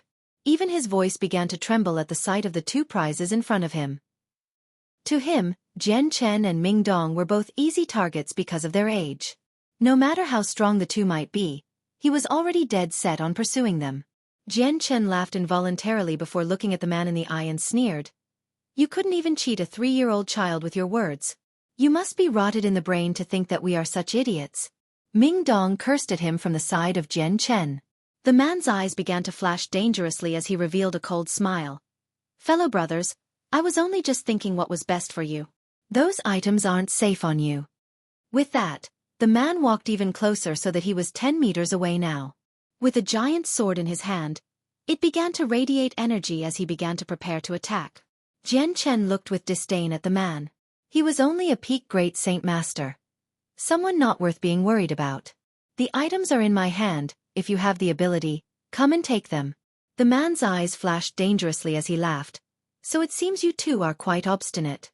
Then allow me to come and take them. The saint weapon in his hand began to fluctuate wildly as it flew at Jian Chen's heart. His action was meant to kill without remorse or second thoughts. A small sliver of killing intent leaked from Jian Chen as the light wind sword immediately appeared in Jian Chen's hand.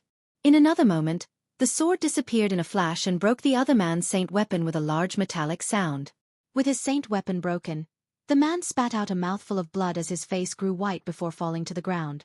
Jian Chen had snapped his saint weapon in two with a single strike. This was the equivalent to crippling the man's dantian, causing him to lose all of his cultivation as well as causing a tremendous amount of damage to his body. How? How is this possible? Seeing the broken remains of his saint weapon, the man's face was shocked. This was too strong of a strength, causing him to be stunned. To make matters even worse, the one responsible for breaking his saint weapon was only a 20-year-old youth. Even Ming Dong, who was standing by Jian Chen's side, was shocked to the point of disbelief. Seeing just how Jian Chen was able to break a peak great saint master sword in two was just too frightening for him. Just how could you have so much strength at such a young age? Are you a wolf in disguise? The man looked at Jian Chen with hatred as if he had been unjustified, but as he spoke his voice was growing weaker and weaker. We are not hiding in disguise at all. This is the result that you have brought upon yourself. Jian Chen laughed. Then walking up to the man he said, "Bring out your things immediately, this way, you'll at least have a chance to live. Otherwise, I'll kill you right now." The man's mouth began to drip with blood as he looked at the broken parts of his saint weapon. With a face full of regret, he slowly pulled out his space belt and placed it to the side. Jian Chen picked at the space belt with his sword before grabbing the token from within. He didn't see anything else of value, confirming that the man was truly poor. Shaking his head in dejection, Jian Chen threw the space belt on the floor before leaving with Ming Dong. Jian Chen, just how strong are you now for you to be able to break the saint weapon of a great saint master with one strike? This is something only an earth saint master could do. On the road now, Ming Dong finally asked the question that he had been holding in for so long. Jian Chen laughed. Back when I left the Tianqin clan for some time, I made a breakthrough to become a first cycle earth saint master. What? You've already made a breakthrough? Ming Dong asked with shock. He didn't dare believe his ears. An earth saint master was the result of a great saint master risking death to cross over. The passing rate was only 10% to become an earth saint master, but this youth had somehow managed to do it. With Jian Chen's age not even reaching 25 and becoming an earth saint master by then, this was truly an earth-breaking achievement. If news of this were to spread, then it would cause an undeniably large boom of shock. After he spoke, Ming Dong was confused, so he asked, "What does it mean to be a first cycle earth saint master?" He had no idea that the earth saint masters were categorized differently. Jian Chen began to explain. Saints up to the earth saint masters are categorized into 3 different tiers: primary, middle, and peak. The moment one becomes an earth saint master, the categorization becomes different. There are 6 different parts. The lowest class is the first cycle while the strongest class is the 6th cycle. Ming Dong looked on with understanding. I didn't think that even earth saint masters would be classified in such a way. If you didn't tell me, I never would have known about it. Suddenly, Ming Dong had a thought. Jian Chen, just what attribute do you have? Hearing this, the light wind sword immediately appeared in Jian Chen's hand as he showed off the shiny gleam. The light wind sword began to emit a hazy silver glow that continuously glowed in the sky. It was almost as if it was forming an insanely sharp sword with sword chi, and the moment the sword chi touched Ming Dong's body, he immediately felt as if thousands of swords were cutting into him for an undesirably painful feeling. My saint force doesn't have any attribute. This is all pure sword chi. Jian Chen said. Sword chi wasn't rare by any means. Practically everyone knew of it. It was just the sword's equivalent of saint force and had a tremendous killing power that could make a long-distance attack. This was what true sword chi looked like. What many others had was only what the sword made, thus was not strong enough to be called sword chi. It could only be called energy. This was because the energy was not strong enough nor had the same sharpness of sword chi. Jian Chen's sword chi was incomparably sharp, intense, and quite potent. True sword chi was able to strike at a further distance than condensed energy that replicated sword chi. Furthermore, true sword chi didn't require a sword to use. Instead, one could use their finger to cut a tree or rock. Jian Chen didn't know when his saint force had been able to turn his energy into true sword chi. It seemed to be an innate thing. The credit could only be given to the sword spirits within him. What a strong amount of sword chi. It's completely different from all the rest. It felt as if it were as strong as a fire saint force attack. Ming Dong gasped. The two began to talk for another 4 hours as they continued to walk around the forest until they reached a recent battleground. The ground was filled with blood and there were 2 corpses nearby filled with injuries. From the injuries it could be seen that it was done by humans. And not too far away were their space belts. Ming Dong looked at their space belts before saying, "Their tokens aren't in here, just a few things. There's nothing of value, it would appear someone else has already taken them." Looking all around himself, Jian Chen noticed that there were multiple footsteps leading in a single direction. "Let's go, it's best for us to first find out just what was calling you. My intuition says that whatever is calling you, it's for a good thing." Jian Chen said. "Okay then. I too wish to find out just what was calling me. To think I was unable to control myself and came here." Ming Dong spoke with anticipation.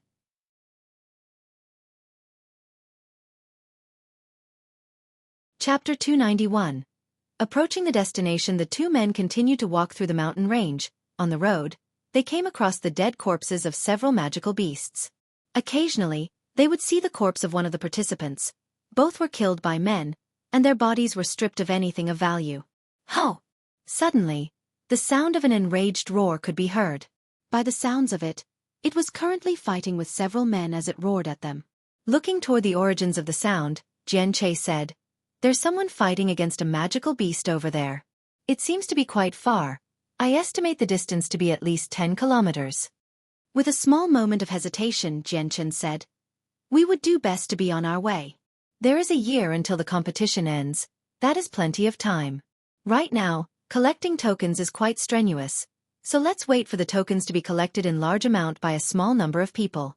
Then we can just loot it from them and may potentially earn several tokens at once."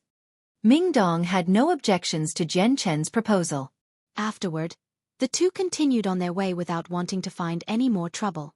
After walking in the evil forest for another 2 days, they had finally reached the end of the forest. In that time, the 2 had came across several participants. When each one of them saw how young Jian Chen and Ming Dong were, they looked at them with contempt. However, the moment when they realized that the 2 were still competitors, they had immediately tried to rob their tokens.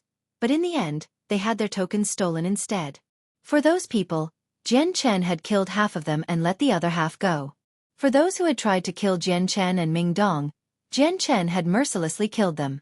For those who had tried to just take the tokens, Jian Chen allowed them to leave with their lives still intact. Because of Jian Chen's kindness, he hadn't embarrassed those he spared by just taking the token from them. As a result, the amount of tokens Jian Chen had went from 2 to over 20. This was quite the decent gain. After reaching the edge of the forest, there was an even field that expanded as far as the eye could see. The horizon could be seen off in the distance as Jian Chen took in the sight with a calm look. Ming Dong let out a breath of air as he tried to look off into the distance. "We've finally made it out of that demonic area. I was starting to think that this entire place was covered by forest." After walking through the demonic forest for 2 entire days, Jian Chen and Ming Dong's faces were filled with dirt and grime. Their faces had been covered by the dirt and their clothes ripped apart by the tree branches so that they no longer covered their bodies. There was no river in sight, however, nor any other sources of water. Jian Chen took out 2 bottles of water from his space belt and handed one to Ming Dong so they could wash themselves. With a new change of clothes, they began to travel once more. As the 2 headed toward the east for 4 hours, 3 figures could be seen running toward Jian Chen and Ming Dong. Jian Chen and Ming Dong paid no attention to them and continued to go about their way. After Ming Dong had found out that Jian Chen was an Earth Saint Master, he no longer felt extremely wary whenever someone approached them. The 3 men immediately flew past the 2, and the very moment they did, they suddenly stopped right in front of them. 2 of the 3 men looked to be around 40 years old while the other looked to be 30 years old youth. Each one of them sent a cold glare toward Jian Chen. "Fellow brothers, what may I do for you?" Jian Chen asked. Seeing how Jian Chen and Ming Dong were both young but had calm look on their faces as if they knew something, the 3 men instantly guessed that Jian Chen was no ordinary man and didn't strike at them just yet. The 3 of them looked at each other in the eye before the 30-year-old youth cupped his hands together with a smile.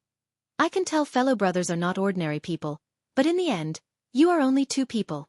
In the case that a major group attacks you, it will be hard to retaliate. In that case, you two should join with us.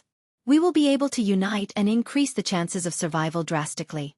Furthermore, whenever we collect tokens, we'll be able to split them among ourselves in accordance to strength. Are you two interested? Not interested at all. Jian Chen replied immediately before walking past them. At that response, the three men instantly flew at Jian Chen and Ming Dong to slash at the two without hesitation. With a snort, Jian Chen brought out his saint weapon with a shining silver light. Just as the three saint weapons were about to make contact, the heads of their owners immediately flew through the air. Jian Chen's sword was far too fast for the three to take notice. 3 pillars of blood flew into the air as the bodies of the beheaded fell to the floor in a rigid manner. As the heads fell, their eyes were opened wide in shock that would never go away in due to their death. Picking up their space belt with enthusiasm, Ming Dong picked out the tokens as well as 3 Class 4 monster cores. After killing the 3, Jian Chen and Ming Dong continued on their way unhindered. Half a day later, a fierce roar entered the eardrums of Jian Chen and Ming Dong. The both of them could see around 50 men battling each other from 2 sides. Within the battleground, a purple-robed middle-aged man could be seen standing at the front. The battlefield was a massacre, but while there were 50 people in total, the proportions were not equal. Over 30 men were fighting a dozen men. The differences in their strengths were extremely apparent, so in a flash, the battle was over with the dozen men all completely dead. Immediately, the survivors took off the space belts and began to take out the numerous tokens before handing them respectfully to the purple-robed man. I present these tokens to the leader. The men cried out respectfully. The man took the 20 or so black tokens and placed them within his own space belt. Quantity is a quality in its own right. Be at rest, if you travel with me, then I will guarantee everyone a good profit. With that, the middle-aged man turned to look at Jian Chen and Ming Dong. Go and slaughter those 2 over there. The man pointed as he ordered all of the men after them. Without hesitation, the 30 men immediately took out their saint weapons and chased after Jian Chen. Seeing how the group was running at them, Jian Chen knew a fight was inevitable. Ming Dong, take a few steps back. Be careful then. Ming Dong didn't bother to try to sound brave and walked back 20 meters. As the 30 men within 50 meters of Jian Chen, he brought out his saint weapon and charged at the 3 without fear. To these people, Jian Chen was a tiger in a flock of sheep. His light-wind sword struck out at their necks and instantly claimed their lives within seconds. Within a few seconds, the 30 previously alive and savage great saint masters had all been slaughtered with a single thrust to the neck which blood leaked from. The purple-robed man gave a small gasp in shock. In an instant, a purple-colored streak of light could be seen darting forward before reappearing 20 meters away from Jian Chen. With a look of astonishment, he looked at Jian Chen curiously as if not caring about how he had just killed 30 men. After a while, the man's shocked eyes grew larger and larger. He wasn't able to see how strong Jian Chen was. It was almost as if Jian Chen was covered by a black fog of smoke and couldn't be penetrated. What shocked the man even more was just how young Jian Chen was. Little brother, for you to have such strength at such a young age, you are definitely a genius. The man smiled without a single hint of hostility. Killing a mob is nothing. Jian Chen replied with a smile. What a joke you are saying. In such a short amount of time, only an Earth Saint Master can kill 30 great Saint Masters with a single strike. For someone to reach that level at such a young age, how rare it is. Why don't you and I join forces? If we can do so, then this isolated world will be ours to rule.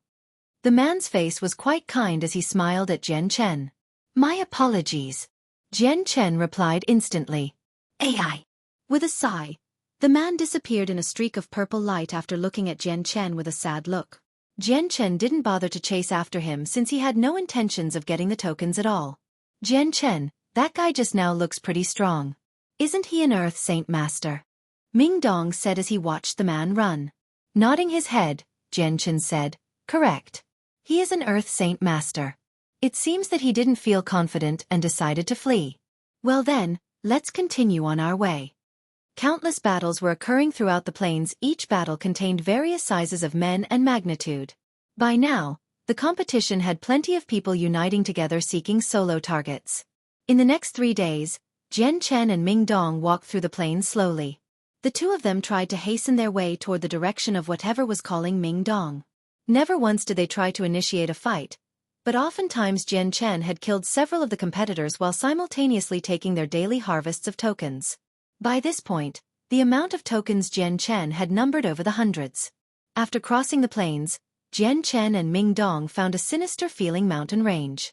The mountains were desolate and barren without a single blade of grass living there. The entire place was filled with a faint pink vapor that concealed the entire mountain and seemed to carry a toxic nature within it that prevented anyone from entering.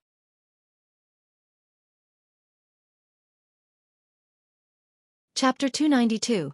Midair Shrine. The two men stopped a far distance away from the poisonous clouds as Ming Dong stared at with a serious expression. The summons is coming from this direction, but with this poisonous cloud blocking our path, we'll be unable to enter. Although I have some detoxification pills, I'm not sure it would work here. Jian Chen had a meaningful smile on his face as he patted Ming Dong's shoulders. Don't worry, these mere clouds won't be able to harm me, I'll be right back. Then if you would please try one of these. With that, Ming Dong took out a small bottle and took out a small medicinal pill from within before handing it over to Jian Chen. Declining the pill, Jian Chen said, I don't need this, the poison won't be able to harm me. Ming Dong doubted that Jian Chen had no fear of poison, but he knew it must be one of Jian Chen's secrets, so he didn't ask any more questions. With no more words being said, he followed Jian Chen within the mountain range. 20 meters within the poisonous smog, Ming Dong's face suddenly changed color before immediately puking out a stream of blood. Immediately running back, he took out a white jade bottle from within his space belt and took out a black-colored pill. Without a moment's hesitation, he tossed it into his mouth and swallowed. After swallowing the pill, Ming Dong's face grew to a better shade of color before looking at the poisonous fog with a serious look. This poison is too strong. The deeper we go, the stronger it gets. I've already used my best detoxification pill, but even then I'm afraid it won't protect me for more than 50 meters. We're unable to enter this place then. Jian Chen brought out a water canteen from his space belt silently. Cutting into his wrists, he began to drip the blood down into the canteen. Jian Chen, just what in heaven's name are you doing? Ming Dong cried out in shock as he watched Jian Chen's movement. Jian Chen wrapped up his wrist with a simple bandage and herbs before handing the canteen to Ming Dong. My blood is the best panacea for poisons. Drink it. An incredulous look greeted Ming Dong's face as he spoke. What did you say? Is my hearing going bad? Your blood is the best panacea. Just how could that be? Ming Dong's face was almost as shocked as if he just discovered a new world. Seeing the shock on Ming Dong's face, Jian Chen revealed a smile. I've long since accomplished the 1,000 immunity. There are very few poisons in this world that can injure me now. 1,000 immunity? Was there such a thing in this world? Ming Dong stared blankly with some doubt. Clearly he had never heard of such a thing. Drink it, that way we'll be able to walk on through this poisonous mist. Jian Chen spoke without explanation. Fine then, let's see just how effective this blood of yours is. Ming Dong took the canteen and drank all of the blood within. As soon as the blood entered his body, a strange energy rippled through the entirety of his body and flushed away the remaining poison within Ming Dong's body. Feeling the change within his body, Ming Dong's face was startled. Jian Chen, your blood really does have a detoxifying effect. It's even stronger than the detoxification pills I have. I can guarantee that if you were to sell your blood, then you would be able to make a sky-high profit. Hearing this, Jian Chen didn't know whether to laugh or cry.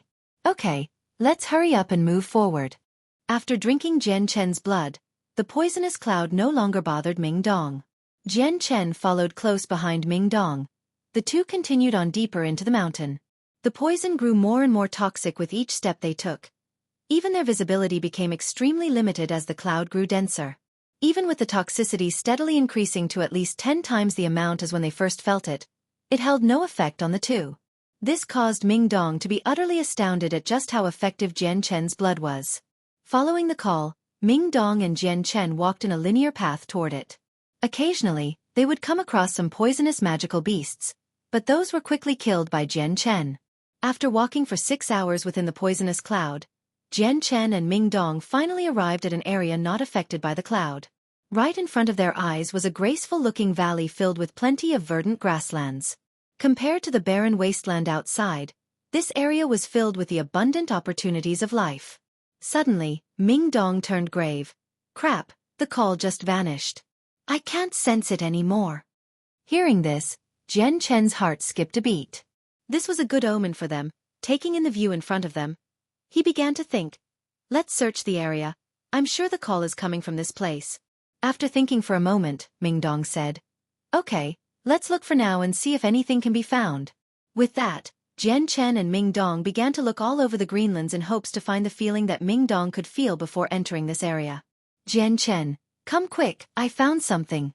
Suddenly, Ming Dong's voice called out from some distance away. Hearing his voice, Jian Chen immediately flew toward Ming Dong only to discover him standing right next to a multicolored array that was slowly emitting a faint amount of power. "This is a space gate." Jian Chen spoke with shock.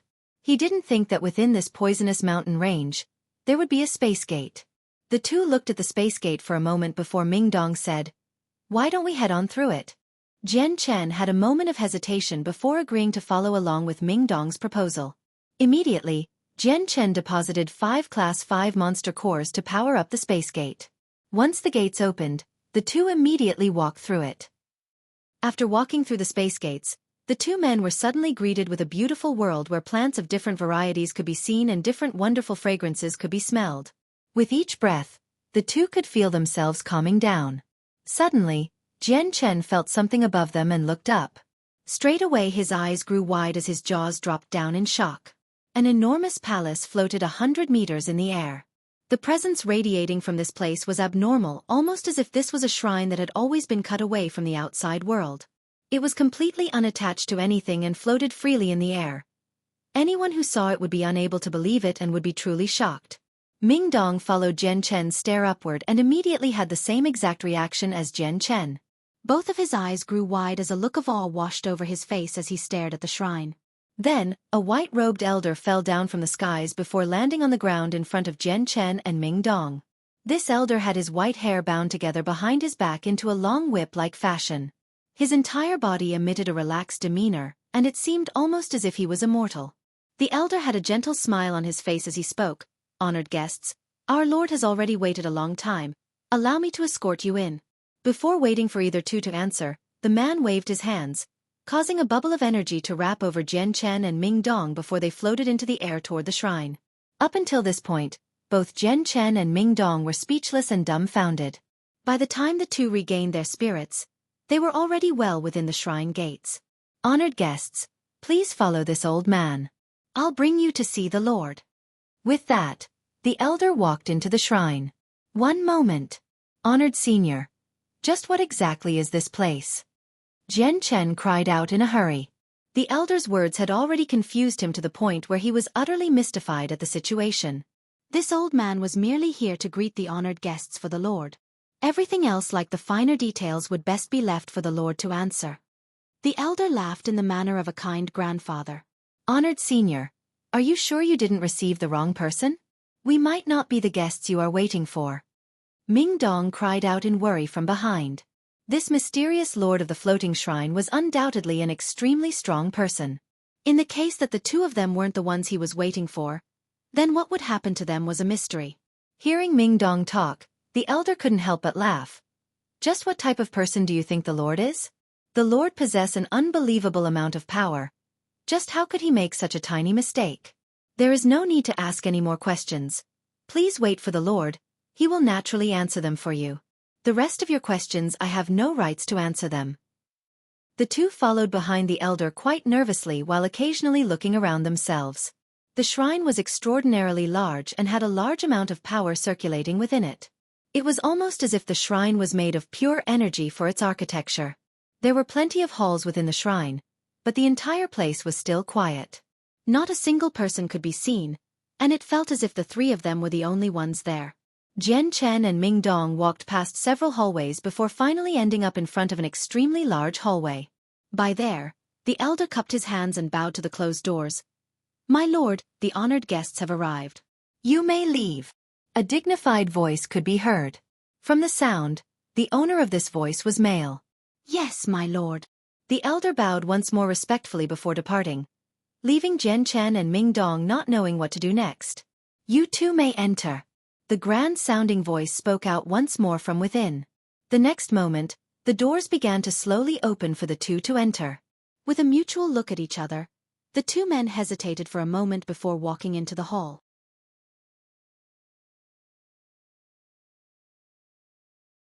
Chapter 293. Ming Dong's life experience. The shrine hall was extremely spacious inside, and aside from the throne, there was no other object within the place. Even the foundation pillars couldn't be seen, making Jian Chen wonder just how the roof was being supported. Right in front of the throne was a single white-robed figure whose back was facing them. There was no significant presence to be felt. It seemed as if he was already one with the world. Jian Chen and Ming Dong walked forward until they stopped right before the center of the hall.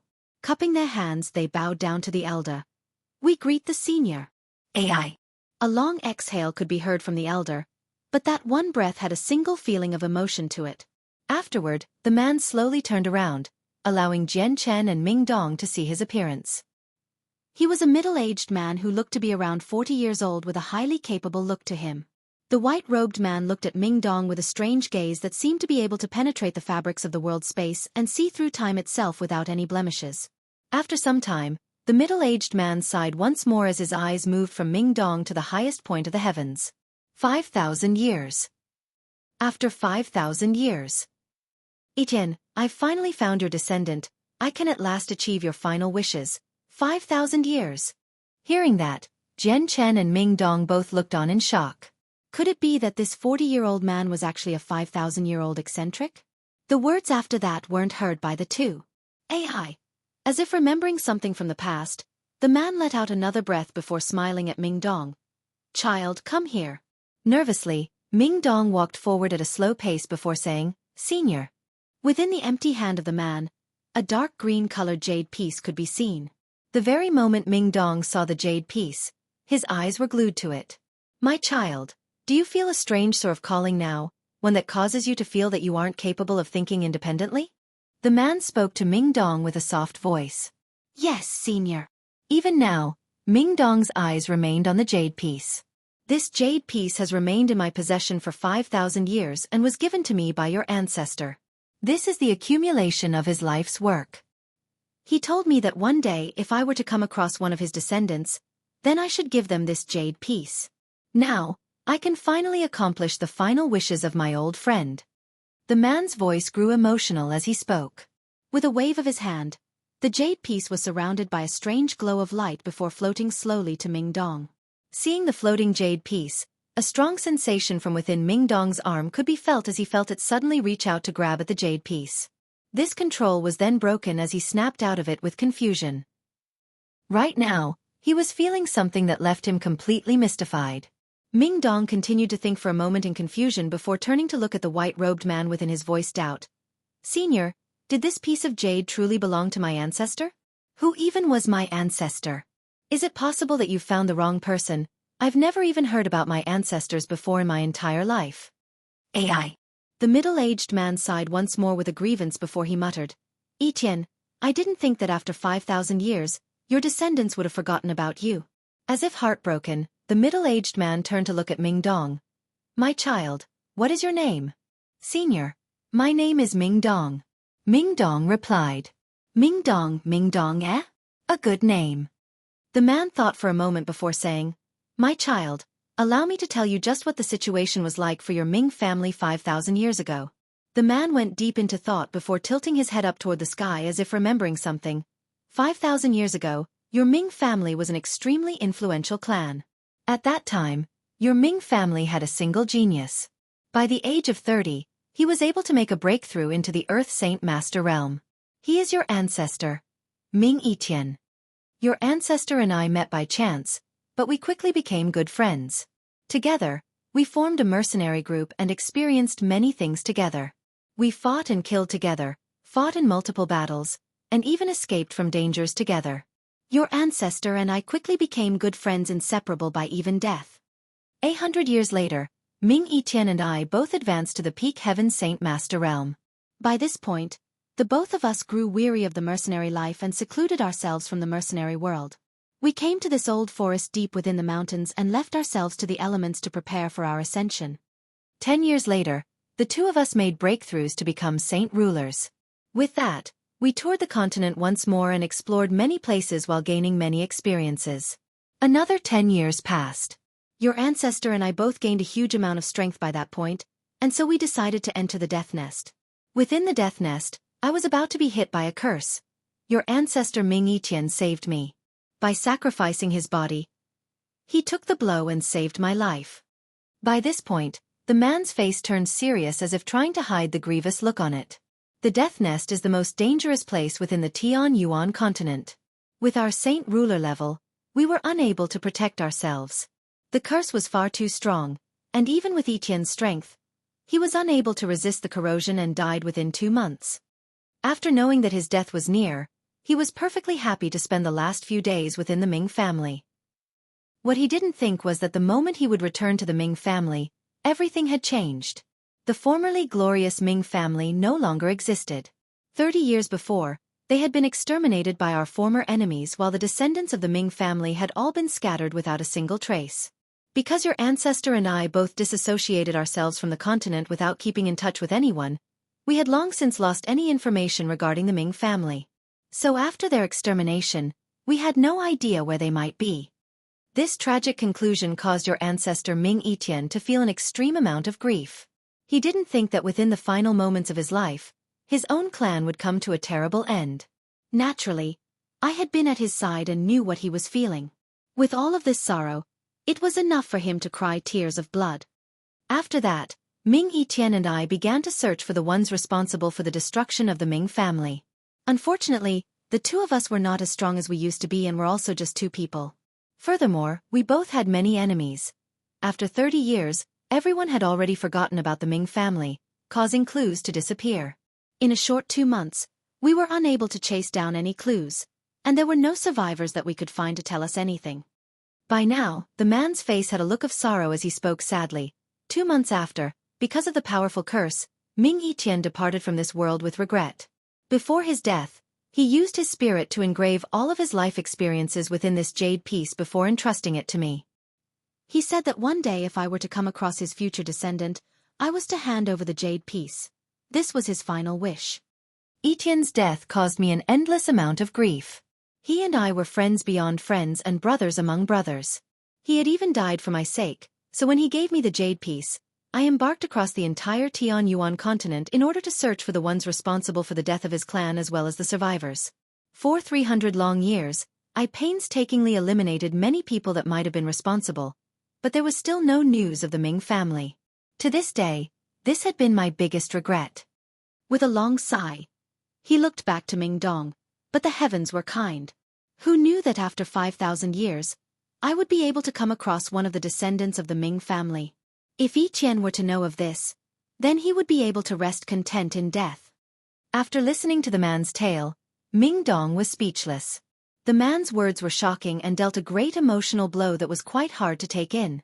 He had never thought that the Ming family would have such a glorious yet tragic story behind it. Even Jian Chen, who was by his side, was shocked.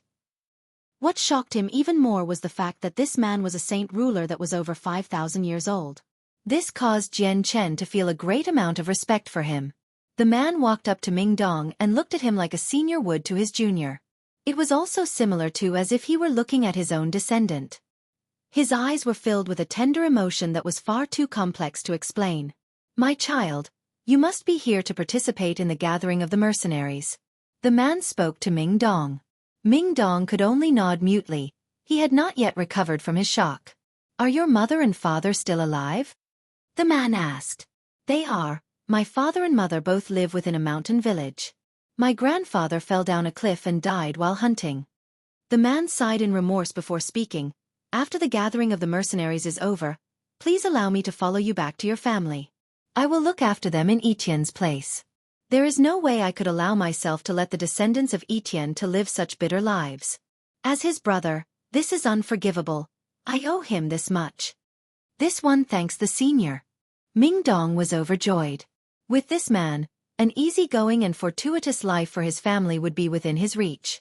After all, this man was a 5,000-year-old saint ruler, and many heaven saint masters would respect him as their lord. With this expert, the life of his family would be smooth going. The sorrowful look on the man's face slowly disappeared as he smiled. My child, your ancestor and I were the best of friends. There is no need to call me senior. If you don't mind, please call me Uncle Tian. Yes, Uncle Tian. Ming Dong cried out respectfully. The man's smile grew warmer as he said, My child, Your strength is still quite weak. For now, you should stay with me. I will exhaust all my strength so that I may be able to improve your strength. Whether or not the glorious era of the Ming family returns, that will depend on you. Do not disappoint your ancestor.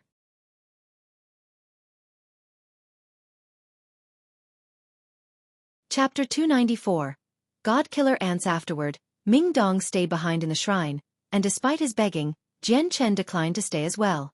Escorted by 2 elders, Jian Chen was sent to the space gate and returned to the poisonous cloud-filled mountain range. After reorienting himself, Jian Chen began to walk out of the valley. Just as he was about to exit out from the area, Jian Chen hesitated for a moment before heading back to the valley to set up his tent in a secluded area. His plans changed so that he could cultivate in peace for a moment. The valley was quite nice for its environment. It was elegant and quiet. Aside from a few butterflies that fluttered around from flower to flower, there was no other signs of life. All around the valley, the poisonous cloud spread throughout the sky and dyed the area pink. With the pink cloud floating around, no one entered the valley. It was as if the cloud was protecting the mountain range. The toxicity of the poison was extremely strong, and none of the competitors were able to make it through into this valley. Furthermore, this place served to hold the space gate that would lead to the shrine. Those who wanted to come to the shrine would need to have the permission of the Shrine Lord, so Jian Chen felt relaxed. No one would be able to disturb him while he cultivated, so he began to delve deep into a cultivation trance. Within Jian Chen's dantian, the sword spirits continued to revolve around the multicolored stone. A strange amount of energy continued to radiate from the stone and blended in with the sword spirits. They grew larger with each passing second as the light was absorbed by the sword spirits. This process was extremely long, and if one didn't pay attention to the change, then one would never notice it. Within the mountains, Jian Chen spent almost 10 months cultivating. As those few months passed by, Jian Chen spent the time cultivating in his tent and practicing with his sword among the flowers. While his strength did not make an extreme leap, his saint force could not be used in a more efficient manner, increasing his battle strength by several times over. The time before the first round of the competition was about to end in less than 2 months. Jian Chen had been cultivating while waiting for Ming Dong to return, but by this point it was far too late for him to continue waiting. The remaining amount of time had to be spent trying to collect tokens. Arriving at the space gate, he looked at the mysterious array formation on the ground before letting out a single breath. After packing up his things, he left the valley.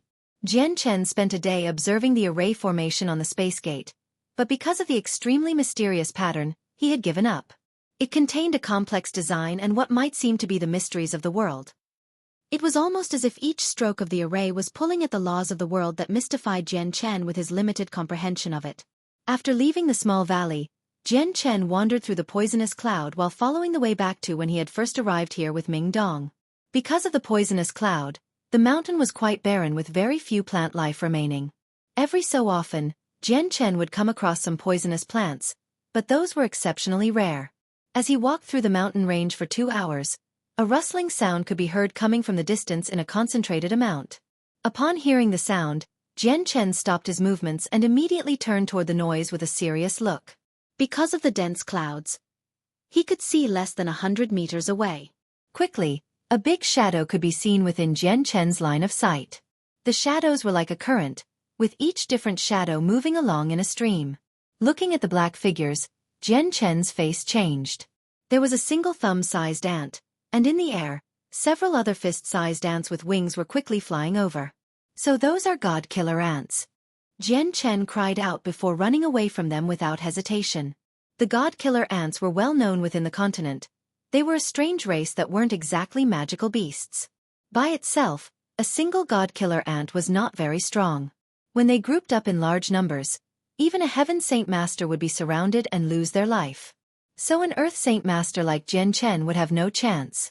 God-Killer ants were very poisonous creatures and were also immune to the vast majority of poison. Very few would be able to do damage to them, and their outer skin was extremely thick and hard like steel. Anyone lacking in strength wouldn't be able to kill one. Furthermore, these God-Killer ants were capable of even swallowing Saint Force. Thus, anyone using Saint Force to protect themselves would be seen as nothing more but a deco-rational piece to these ants. Jian Chen remembered reading about them within his books. Each one of them agreed that the best way to deal with them was to run away as far as possible. The venom of a god-killer ant had an extremely strong anesthetic effect. The moment one was bit, the venom would circulate around the body and cause one to feel weak. They wouldn't be able to run away and could only wait for the god-killer ants to gnaw away at their bodies until even the bones were gone. In the case one was bitten, then the probability of survival was 0% unless a miracle happened.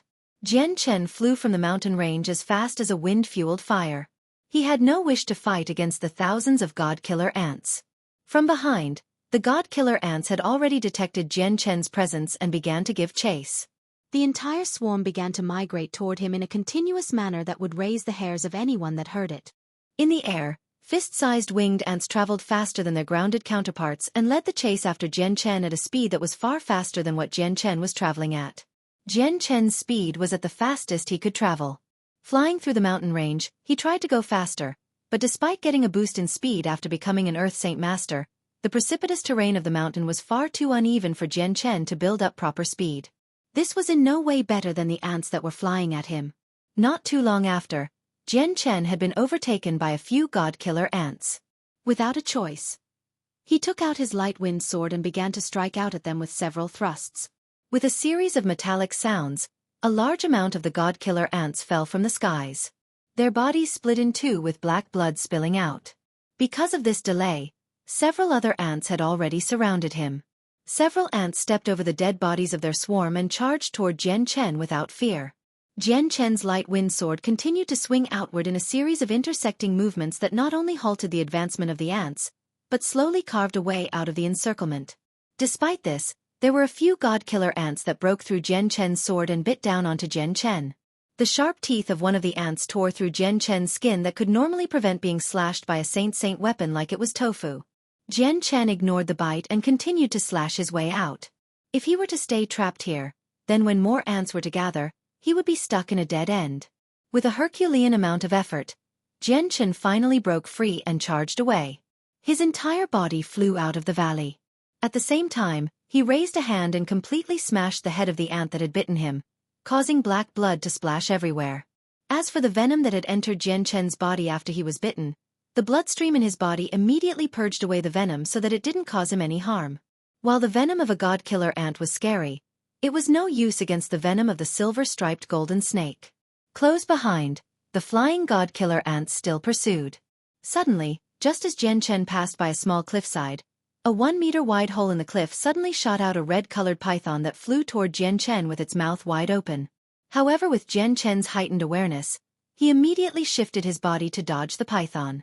With a raised fist, he smashed it down onto the python's head. The snake fell to the floor with a stunned expression after the blow to the head. Before it could even regain itself, it was quickly surrounded by the ants and was immediately torn apart by dozens of sharp fangs. Hiss! The python cried out in pain before its body began to rip. In the next second, its body flew apart and filled the sky with its pieces. Each piece of the gigantic python was quickly taken by the god-killer ants. Numerous ants swarmed the pieces of the python and within seconds, the python was picked clean so that even the bones were gone. Not even the spilt blood could be seen anymore. Jian Chen had long since disappeared from this place and escaped to a place outside of the god-killer ants' perception. Outside the area of the poisonous mountains, a group of 20 were gathered there. Pointing at the place, each one began to guess what was inside. I say that there is definitely a treasure inside, but how do we get inside this strange place? A person asked. Just how could a god-forsaken place like this have treasure? Besides, that pink mist is definitely poisonous. Just who would be able to get in? Such a poisonous mist wouldn't be here for no reason. This place is definitely strange and must hide some sort of secret. Could a strong expert be living here in seclusion? I've heard that a few of the seniors at an expert level would oftentimes install some high-leveled magical beasts and other safeguards so that they can cultivate in peace. So I'm fairly sure this is the case here. I can see your reasoning, but with this type of safeguard in place, the expert here must be a poison expert. I say we should leave this place at once. In the case that we disturb the expert here, then everything will go badly. Bah, how can you say such words? Who says we'll anger the expert or suffer from it? Haven't you heard of the words, a fateful encounter? In the case that this expert is generous, then we could possibly become his disciples and be the carps that have leaped the dragon's gate. In my eyes, this is a monumental chance. The 20 men continued to discuss among each other in front of the poisonous mist and continued to debate about just what could possibly be within. Hey, look! Someone's coming out. Someone's voice rang out. Immediately, everyone turned their heads to look at just who could be running out from the poisonous cloud in such a miserable manner.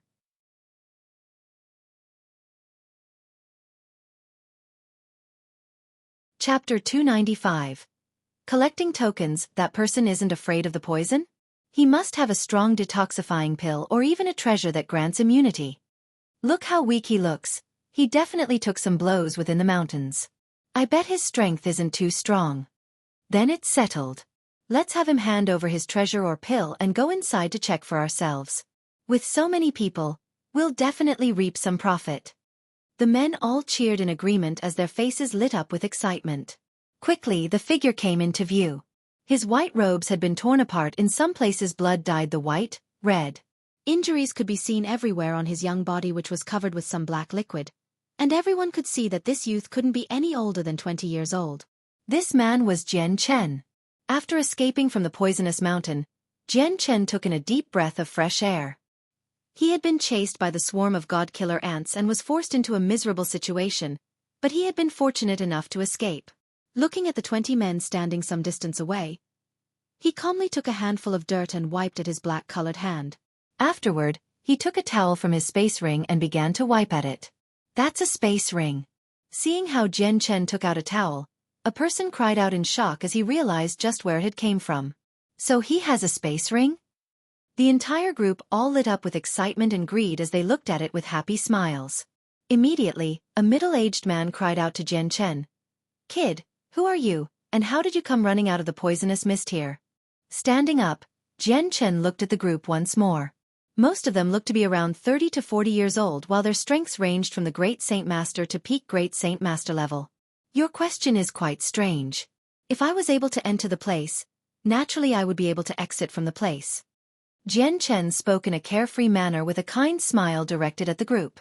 Not understanding the stare Jian Chen was giving them, the man continued to ask, "How were you not afraid of the poison? Just what did you use to be immune to it?" Jian Chen laughed. "It'll be quite inconvenient to tell you." Hearing that, the middle-aged man gave a mutual look toward his friends. With a wave of his hands, the entire group surrounded Jian Chen. "Kid, I don't wish to harm you. Just hand over your space ring and tell us just how you were able to be immune to the poison. Then we'll let you go," the man ordered. "That's right. We are not ones for unnecessary slaughter. Seeing how you're this young, you still have a long life ahead of you. Just hand over your space ring obediently and tell us how you avoided being poisoned." A thin-looking man said, "Kid, seeing how unblemished your skin is, you must not be accustomed to pain. Be a good boy and tell us what we need to know. Otherwise your handsome face will be no more. Then, don't blame us for not being able to find a nice lady." Another fierce-looking person said in a muffled voice. Although his words were straightforward, there was a sense of humor to them. Jian Chen smiled at the group. "Seeing how you don't seem to be such bad people, I won't shame you. Hand over your tokens and I will guarantee that I will not hurt you." These words caused the group to be stunned. Everyone began to roar with laughter as one of them said, "How arrogant this child is, everyone come and shame him." "Allow me." A large man volunteered as he walked forward to raise a fist at Jian Chen.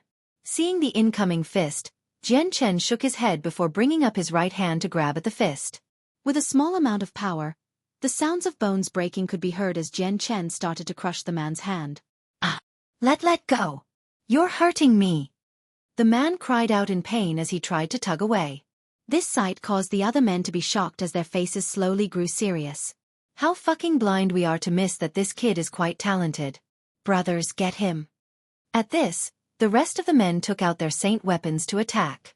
Jian Chen extended 2 fingers and had some sword chi shoot straight out of them, reaching a foot in length. With a faint light, the sword chi flickered once before disappearing from view. Within a single second, Jian Chen had moved around each member at least once. As soon as he reappeared, the clothes of the men all instantly turned into cloth strips. In an instant, the neat and orderly clothes fell in piles beneath their feet and revealed their bodies without a single scratch. The 20 men were stunned. Staring blankly at the destroyed remains of their clothes, They all looked at Jian Chen in utter shock. Everyone, it would be in your best interest to hand over your tokens. Jian Chen stood close by with a stunning smile directed at everyone. Why you? You're an Earth Saint Master. A man cried out in terror. There was a tone of utter disbelief in his voice as he asked to confirm his question. Hearing him, the other men all grew terrified as their eyes widened. They truly couldn't believe that this 20-year-old youth in front of them was somehow an expert of the Earth Saint Master level. Fuck. How unfortunate. To think that the first youth we see is actually an Earth Saint Master. How the heavens have forsaken us. A man sighed before throwing down his space belt at Jian Chen. The tokens are in there. I'm afraid that you will think we're hiding something, so feel free to look for yourself. After that, the other men also threw down their space belts with some hesitation. With a heavy heart and a crestfallen look, they looked down in despair. An opposite reaction to what they had before. With that, Jian Chen took out the tokens and began to count them all. In total there were around 150 tokens. Without touching any of the other items, he handed back the space belts and left the place. The entire plains were filled with past battles. Dead corpses could be seen everywhere as Jian Chen wandered through the entire place. In the past, he was able to easily grab tokens, but now that this round of the competition was coming to an end, practically all the tokens were within the hands of a few experts or a group of strong great saint masters. Those who were traveling by themselves or with a small group had their entire collection of tokens taken away already. 2 days later, while Jian Chen saw many people, the profits were not that good. In total, he had only gained another 100 tokens. Although now he was emptying the space belts of everything else but food and clothes. Walking to a desolate area, Jian Chen saw over 200 men fighting against each other. The battle seemed extraordinarily fierce and many people were already on the floor dying within their blood. After some time, the battle began to die down as 20 men remained. All of them were injured and had blood flowing down their bodies constantly. The 20 all belonged to the same group and began to clean up their wounds. A few of the more able-bodied men began to clean up the battleground to find some tokens. After the token collections were finished, the able-bodied men looked at each other and nodded. Straight away, they flew at the injured comrades and slashed at them. The brethren who had been fighting at their sides grew startled before falling to the ground after being slashed. How could you be this way? The one who had his heart stabbed immediately looked at the other man with disbelief. You've already sustained heavy injuries. You're not long for this world. I'm only hastening your journey there and saving you the suffering. One of them spoke. You'll receive judgment for this. As he spat out these words, he fell to the floor dead. Afterward, the survivors took the tokens from his dead body and left the area. Just as these men were about to leave, a white-robed youth suddenly appeared out of nowhere and blocked their paths. This person was Jian Chen. Fellow brothers, how merciless you are. For the sake of a few tokens, you were willing to kill a friend that fought alongside you. Jian Chen spoke calmly without a single emotion in his voice. Who are you? Seeing Jian Chen appear, everyone instantly went alert before grabbing their saint weapons as they stared at him menacingly. Your killer. Jian Chen immediately lifted his arm as a 2-foot-long blade of sword qi shot from his fingers. In a flash, he flew toward the men and began to slash at their necks. Some of them were great saint masters and were completely unable to keep track of Jian Chen's movements. By the time their necks had been slashed, they could only fall to the ground in shock. Walking up to the dead corpses, Jian Chen counted a total of over 200 tokens within their space belts. This was much better than yesterday's harvest. Suddenly, the dirt all around Jian Chen sprung up to envelop him, blocking his sight. An unknown figure with Earth Saint force all over his body shot out with his blade shining in the light as it slashed down toward Jian Chen's head. With a snort, Jian Chen closed his eyes so that the sand wouldn't get into them. The light wind sword immediately appeared in his hand and carved a way out in a single stroke. Ding! With the earth flying everywhere, Jian Chen's light wind sword made contact with the enemy's sword with a loud clanging sound.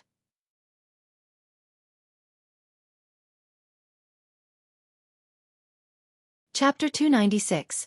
Ballista. Seeing his sword meet resistance, the enemy cried out in shock before bringing back his sword once more to slash at Jian Chen. Jian Chen's sword disappeared again in a flicker of movement, allowing the other person could only hear the sounds of a sword being rapidly thrust at him. Despite the earth blocking his vision with his strength, it was not too influential on his fighting ability. In a flash, Jian Chen and the man had exchanged several blows before taking advantage of the man's opening to thrust his sword forward with lightning speed toward his throat. The sword was far too fast, and in an instant it was already right in front of the man's eyes. The strong amount of sword qi flicking off the tip of the sword was already starting to bite into his throat. The man cried out startled, but with his strong strength, right on the verge of his own death, he quickly brought his saint weapon back.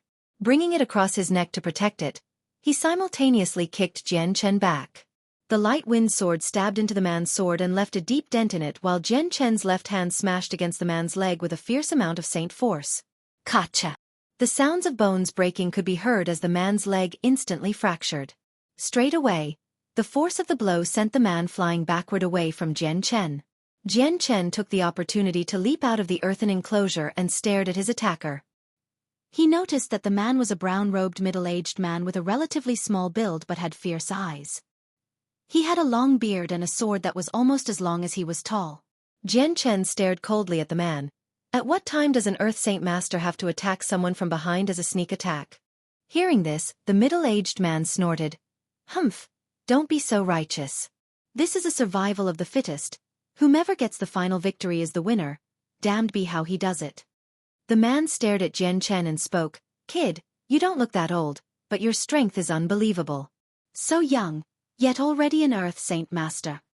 Thank you for your praise. Jian Chen smiled.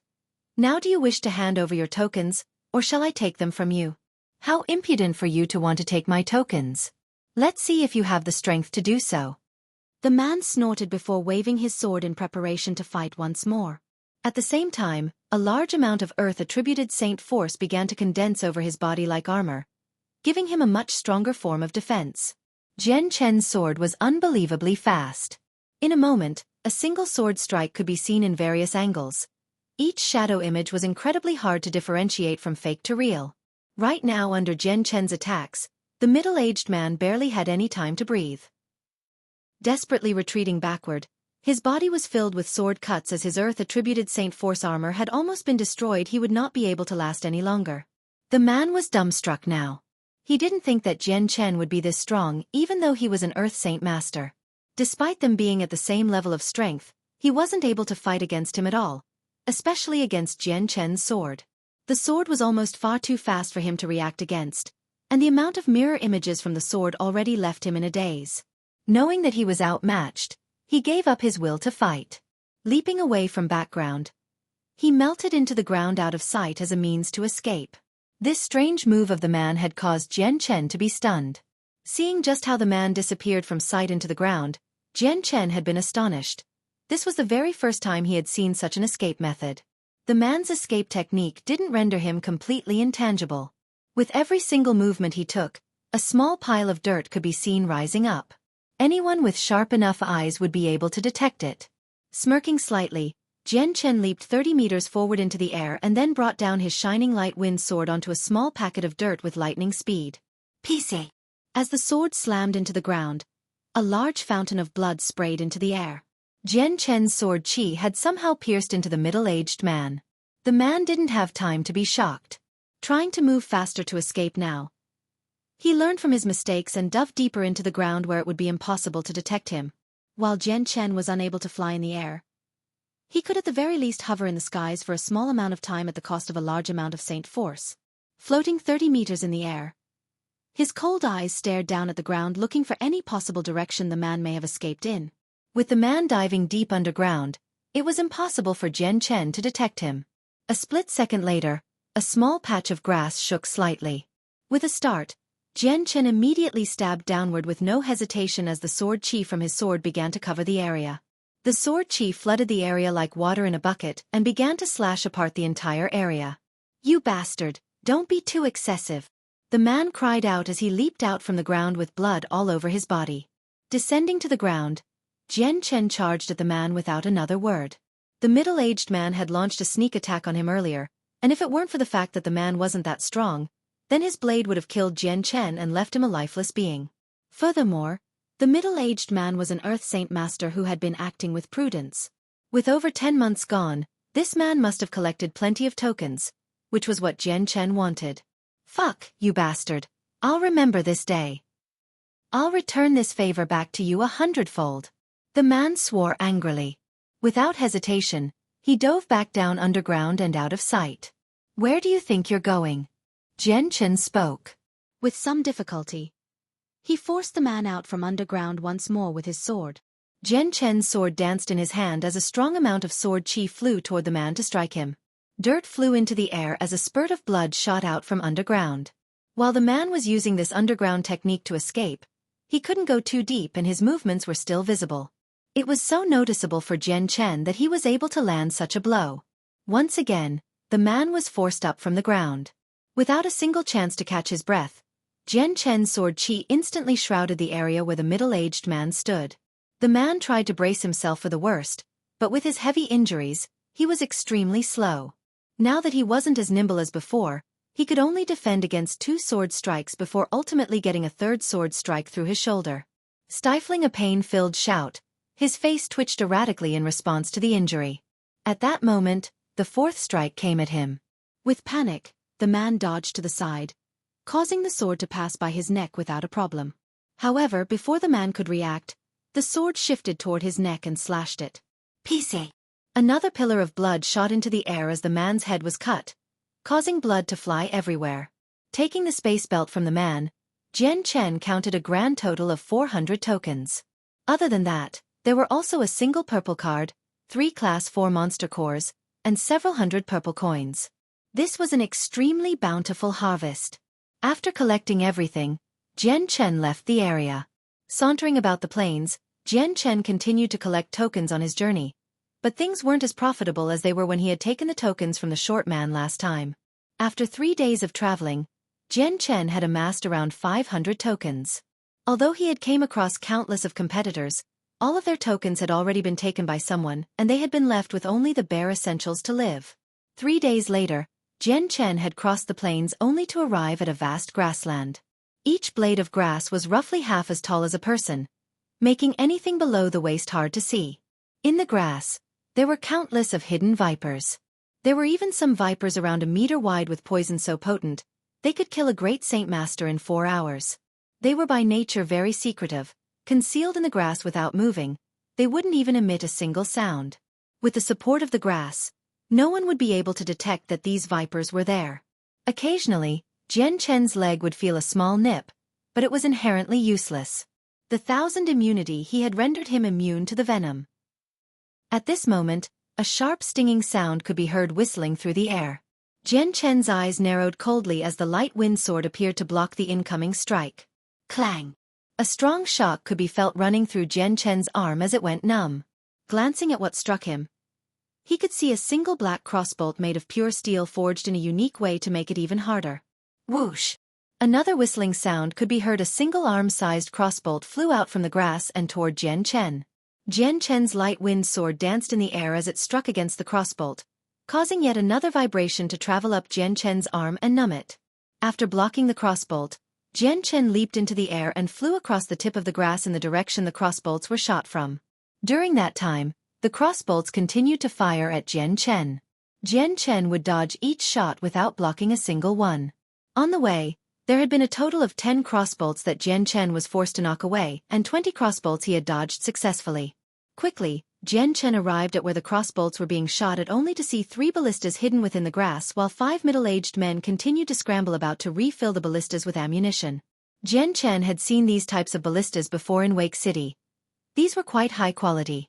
The force a ballista could shoot out a crossbolt at was quite strong and could penetrate through several Class 2 magical beasts with a single shot. These were even capable of killing a Class 4 magical beast, and even a great Saint Master wouldn't be able to knock aside a crossbolt shot from one of these. However, what Jian Chen couldn't imagine was how these men managed to bring these contraptions into this place.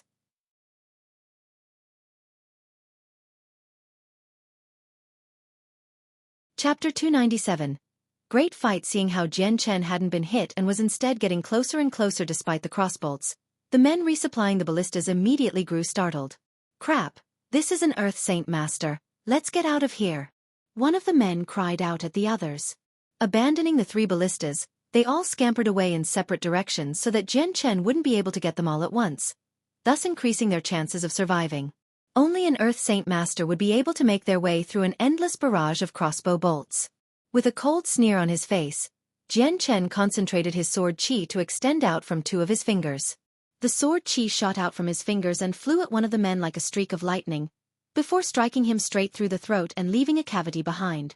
Jian Chen shot another 4 bursts of sword qi out at the men who were all running away from him. Slowly, their bodies fell to the ground, allowing Jian Chen to inspect their space belts.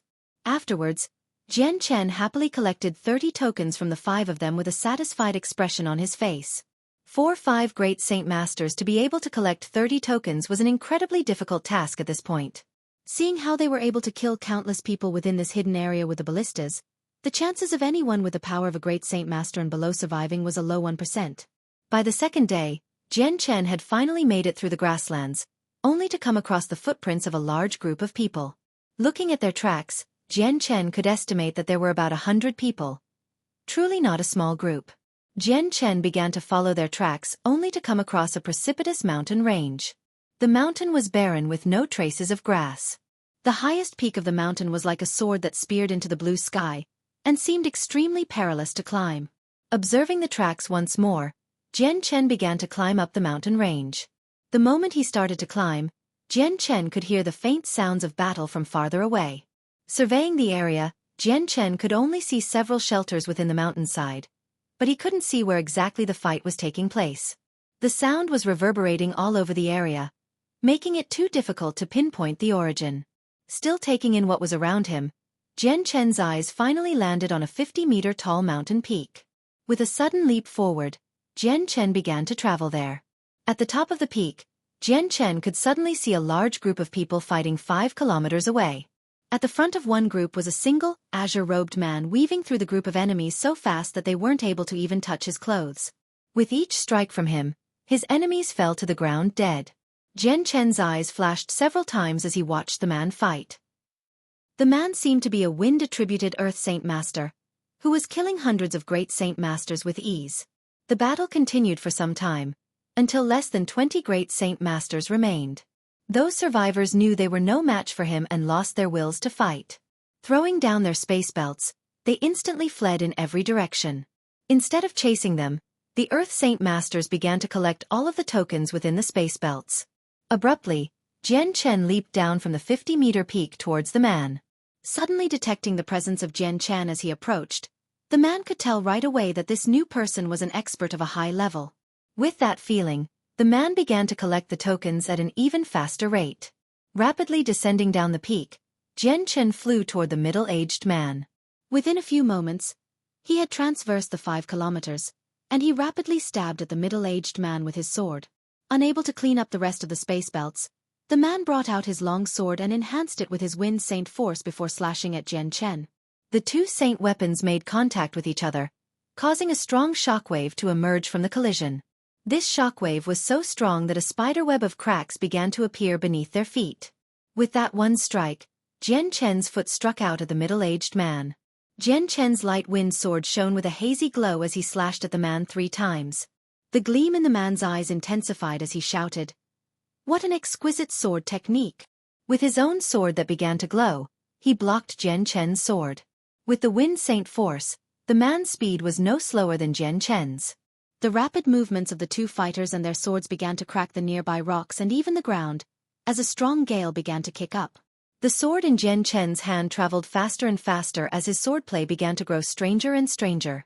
This rapid change of movements caused even the wind-attributed Earth Saint Master to feel a great strain as he blocked the sword that slowly forced him to a greater disadvantage. With each strike, the man's face grew more serious. He hadn't thought that he would meet such a young and strong individual today. Despite Jian Chen's age, he could already pressure a 5th cycle Earth Saint Master to a devastating degree. Suddenly, Jian Chen's sword blurred, immediately transforming into several mirror images that were so numerous they covered the sky and entrapped the man within. With a grave expression, the man flew backwards as the sword in his hand began to glow with a cyan light. He pointed his sword up at the sky and cried out, "Wind burst!" The cyan light on the sword scattered into thousands of pieces before melting away into the air. Suddenly, the area around them erupted as stones began to float into the air before forming a giant tornado with Jian Chen at the center.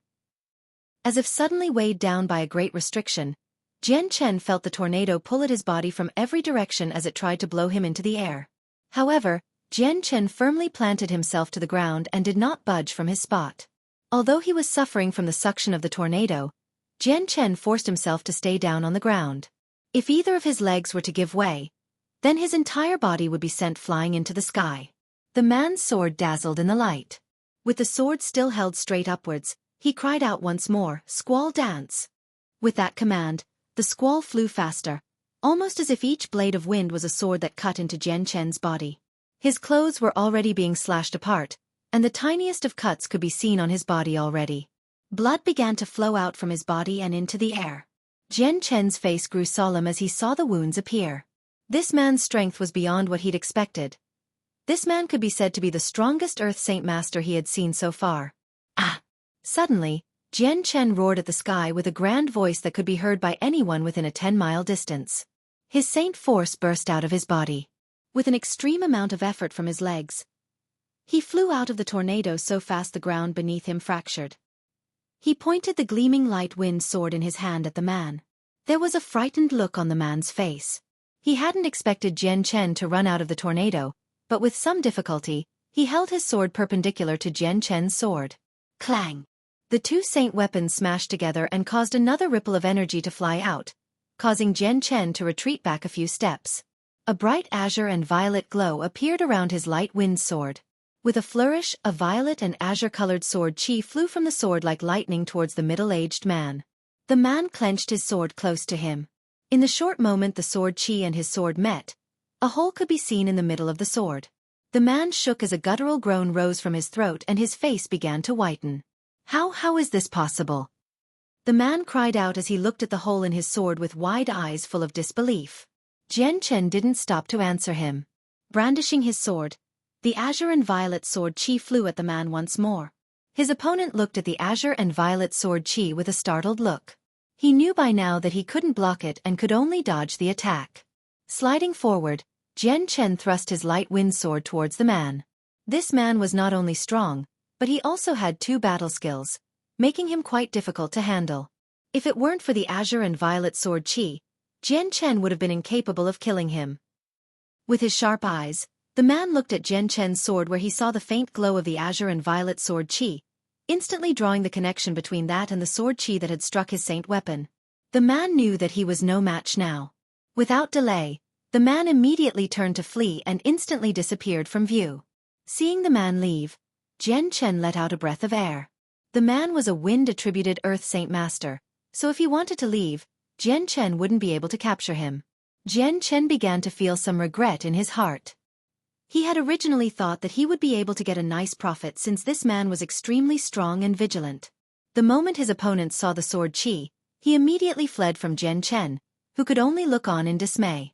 Jian Chen looked at the rest of the corpses with some hesitation before shifting his gaze towards the remaining space belts. In total, there were about 30 tokens. If the man hadn't taken the rest of the tokens, then Jian Chen's profits would likely have been much higher. Afterwards, Jian Chen continued on towards the mountains in search of prey. Bang! Suddenly, a loud sound could be heard from far away as a giant fireball appeared out of nowhere and flew at Jian Chen.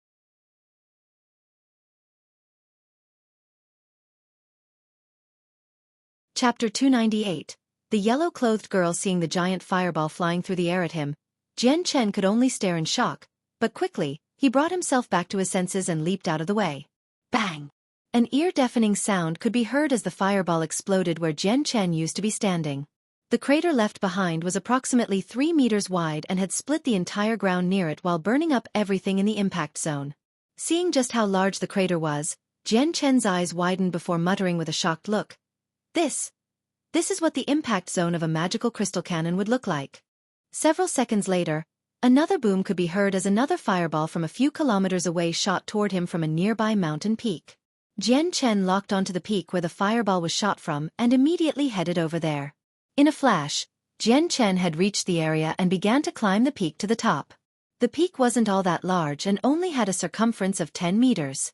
Mounted on top of one of the 5-meter holes was a single pitch-dark magical crystal cannon, with a 30-year-old youth facing downward. His eyes swept across the ground below for a target, but the manner in which he was doing so made him seem like a thief, making for a comical sight. When Jian Chen saw the magical crystal cannon, he had to resist the urge to sigh. He didn't think that the fireball shot at him was from a magical crystal cannon. In this gathering of the mercenaries, there had really been someone that brought a magical crystal cannon. At that moment, the youth had realized something was amiss behind him. Turning violently, he grew startled as he saw just how young Jian Chen was. But what shocked him even more was just how silent he was, sneaking up behind him as if he wasn't there in the first place. Without hesitating, the youth decided to run down the peak of the mountain in an attempt to run away. Flickering away from sight, Jian Chen instantly appeared by the youth's side. Grabbing onto the clothes of the youth, he brought him into the air before throwing him back down to the ground. "Don't kill me, I'll give you my token." The youth had lost all hope in running away and began to beg for his life with a frantic voice. Jian Chen stood by the edge of the hole where he threw the youth and spoke at him from above. "What is your name?" I'm called Jacob." The youth replied. Jian Chen looked at the giant cannon still perched on the top before looking at Jacob. "You know how to install a magical crystal cannon?" "Why, yes. I've learned how to since I was small. Every single important component of the cannon I'm very familiar with. Even with my eyes closed I'd be able to assemble a magical crystal cannon straight away." Jacob stammered out. A happy smile appeared on Jian Chen's face. "Do you wish to live?" "I do." "Great swordsman, please let me go. I'll give up anything on me in exchange." Jacob pleaded with him almost in tears.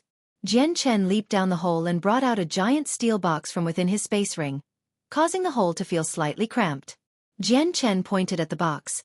"If you are able to show me how to assemble the essential parts, then I will let you go. Furthermore, I'll even give you a reward for it." At this, the youth had a joyful look that held a small hint of disbelief as he looked at the fantastical steel box. This is the pedestal of the cannon," Jacob muttered as he looked at the part. After hearing Jacob's words of this item, Jian Chen let out a sigh in relief. The advanced tier magical crystal cannon part had only been in his possession for a short amount of time. Unfortunately, he had been unable to figure out how to assemble it, and it could only serve as garbage as it was now. This was finally a chance for him to assemble the cannon. Jian Chen could feel excitement at this since this was a powerful weapon of destruction capable of killing an Earth Saint Master.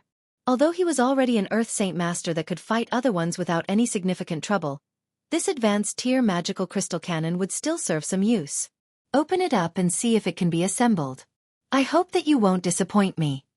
Jian Chen spoke up from the side. "As long as it is a magical crystal cannon, then it will be no problem for me. Whatever defect or problem it has, I can fix." Jacob spoke with great confidence in himself as he turned to open the steel box and reveal the items within it. After opening one of the boxes, he could see that the materials used to construct this cannon were quite different. With an astonished cry, he spoke with shock. "This is an advanced tier magical crystal cannon. Good heavens, this type of cannon can fire up to 20 kilometers away and kill an Earth Saint Master. Am I going blind?"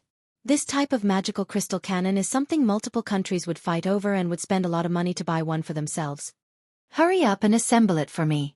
The sooner you do so, the sooner you can leave." Jian Chen spoke impatiently. Yes. I'll get on it right away." It was only now that Jacob remembered that his life was still in danger. Straight away, Jacob began to move both of his hands as he quickly assembled the pieces. In an hour, he had assembled and disassembled the cannon 3 times for Jian Chen to take notes and study. Although a regular cannon had nearly 1,000 pieces to it, with Jian Chen's intellect and cognitive ability, he was able to remember everything. An advanced tier magical crystal cannon was even larger than the cannon from before. If fastened to the same place, then it would take a whole 10 meters. Taking out a Class 5 monster core from his space belt, he spoke out happily. "Let me test out the strength of this cannon." Jacob spoke with a painful look. An advanced tier magical crystal cannon has no room for doubt.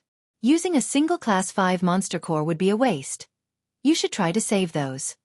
Afterward, the energy continued to flow from the monster core into the cannon. Slowly, the cannon began to prepare to fire as an explosive amount of energy began to flow out of the cannon, giving everyone a dangerous vibe.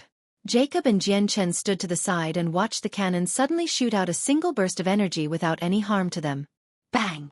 Once it was done charging, the sounds of cannon fire could be heard as the cannon began to fire. Both people could only see a shining ball of light shoot out of the cannon before flying into the sky before finally landing on top of a nearby mountain peak. Bang! From far away, Jian Chen could feel a disturbance in the air. Smoke filled the air as the peak that had been fired at began to crumble away with large rocks and a crumbling sound. As for the sky above, there was a giant mushroom right above that shocked anyone that saw it. Half a moment later, Jian Chen slowly set out toward the peak only to discover that the top part of the peak had been obliterated without a single piece left behind. This is the power of an advanced tier magical crystal cannon? How astonishing! It is no wonder that this is a weapon that can kill even Earth Saint Masters. Jacob spoke to Jian Chen with a look of astonishment. Even Jian Chen had been intimidated by the power of the cannons. With this, not only could he kill an Earth Saint Master, but even Class 5 magical beasts. If the power of a cannon was truly as strong as they say, then even an Earth Saint Master would not be as terrifying to deal with if this cannon was used. Jian Chen took out a few Class 4 monster cores and handed them to Jacob. "You may go. These are for you." Jacob took the items gratefully before leaving quickly. Seeing how hurriedly he was traveling, it seemed as if he was worried Jian Chen might renege on his promise. Jian Chen sighed before looking at the cannon with him before finally looking at the useless parts of the cannon. After Jian Chen had disassembled the cannon and stored it in his space ring, he could suddenly detect some movement with his ears. With the light wind sword appearing in his hands, he instantly stabbed behind him. Bang! A loud explosive sound could be heard the instant Jian Chen had acted. Clenching onto his sword, Jian Chen was sent flying back before coughing up some blood. His entire body felt mushy now. Although he had originally been on a mountain, he had no idea where he was at now. Jian Chen's light wind sword fell down behind him as he let out another hack of blood. His eyes stared wide away only to discover that 3 kilometers away on another peak, there was a yellow-robed person. Since the distance was too far, he couldn't see his appearance clearly. Jian Chen could only feel shock in his heart now. The opponent was far too strong. In a single blow, he had suffered a great deal of damage, and that was when attacked from 3 kilometers away. Jian Chen immediately leaped down from the peak and began to look for shelter on the ground below. A large voice could be heard coming toward Jian Chen. Using the terrain to hide himself and his tracks, he could hear just where the other person was at. Then, leaping out from his spot, he began to charge at his target. However, the man had been anticipating Jian Chen's surprise attack. A single sword around 4 meters long had instantly appeared in his hands with a light blue color. The sword rippled with light that resembled that of a water ripple before surging with saint force. The yellow-robed person held his sword perpendicular to Jian Chen's. In an instant, the two charged to exchange several blows before retreating. Despite growing paler with each exchange, he could feel himself standing tall without yielding. His right hand held his weapon, which he pointed toward the yellow-robed figure. Just as Jian Chen saw the person's appearance, a cold glare returned the strange look on Jian Chen's face. The yellow-robed person was actually a 20-year-old lady with an appearance that could rival the immortals. Her long black hair danced in the wind behind her, but did nothing to hide the amazingly cold glare within her eyes that brimmed with intelligence. Even her eyebrows had a feeling of elegance to them. On the back of the woman was a 2-meter-long bow made of gold that was giving off a golden shine, making it seem quite unordinary. Seeing this lady, Jian Chen's eyes narrowed as he revealed a thoughtful look. He didn't know why, but he had felt a feeling of familiarity when he saw her. It was almost as if he had seen her before from somewhere, but he didn't know where. The other woman stared coldly at Jian Chen. Then, in a split second, her pupils suddenly dilated as her face underwent a change. With shock, she looked at Jian Chen's face closely before giving off an enraged aura. "So it's you. You're that smelly rogue." You're tuning in to the Xueqi's Martial Arts Saga YouTube channel. Don't forget to subscribe and join us on this journey to catch the most captivating stories.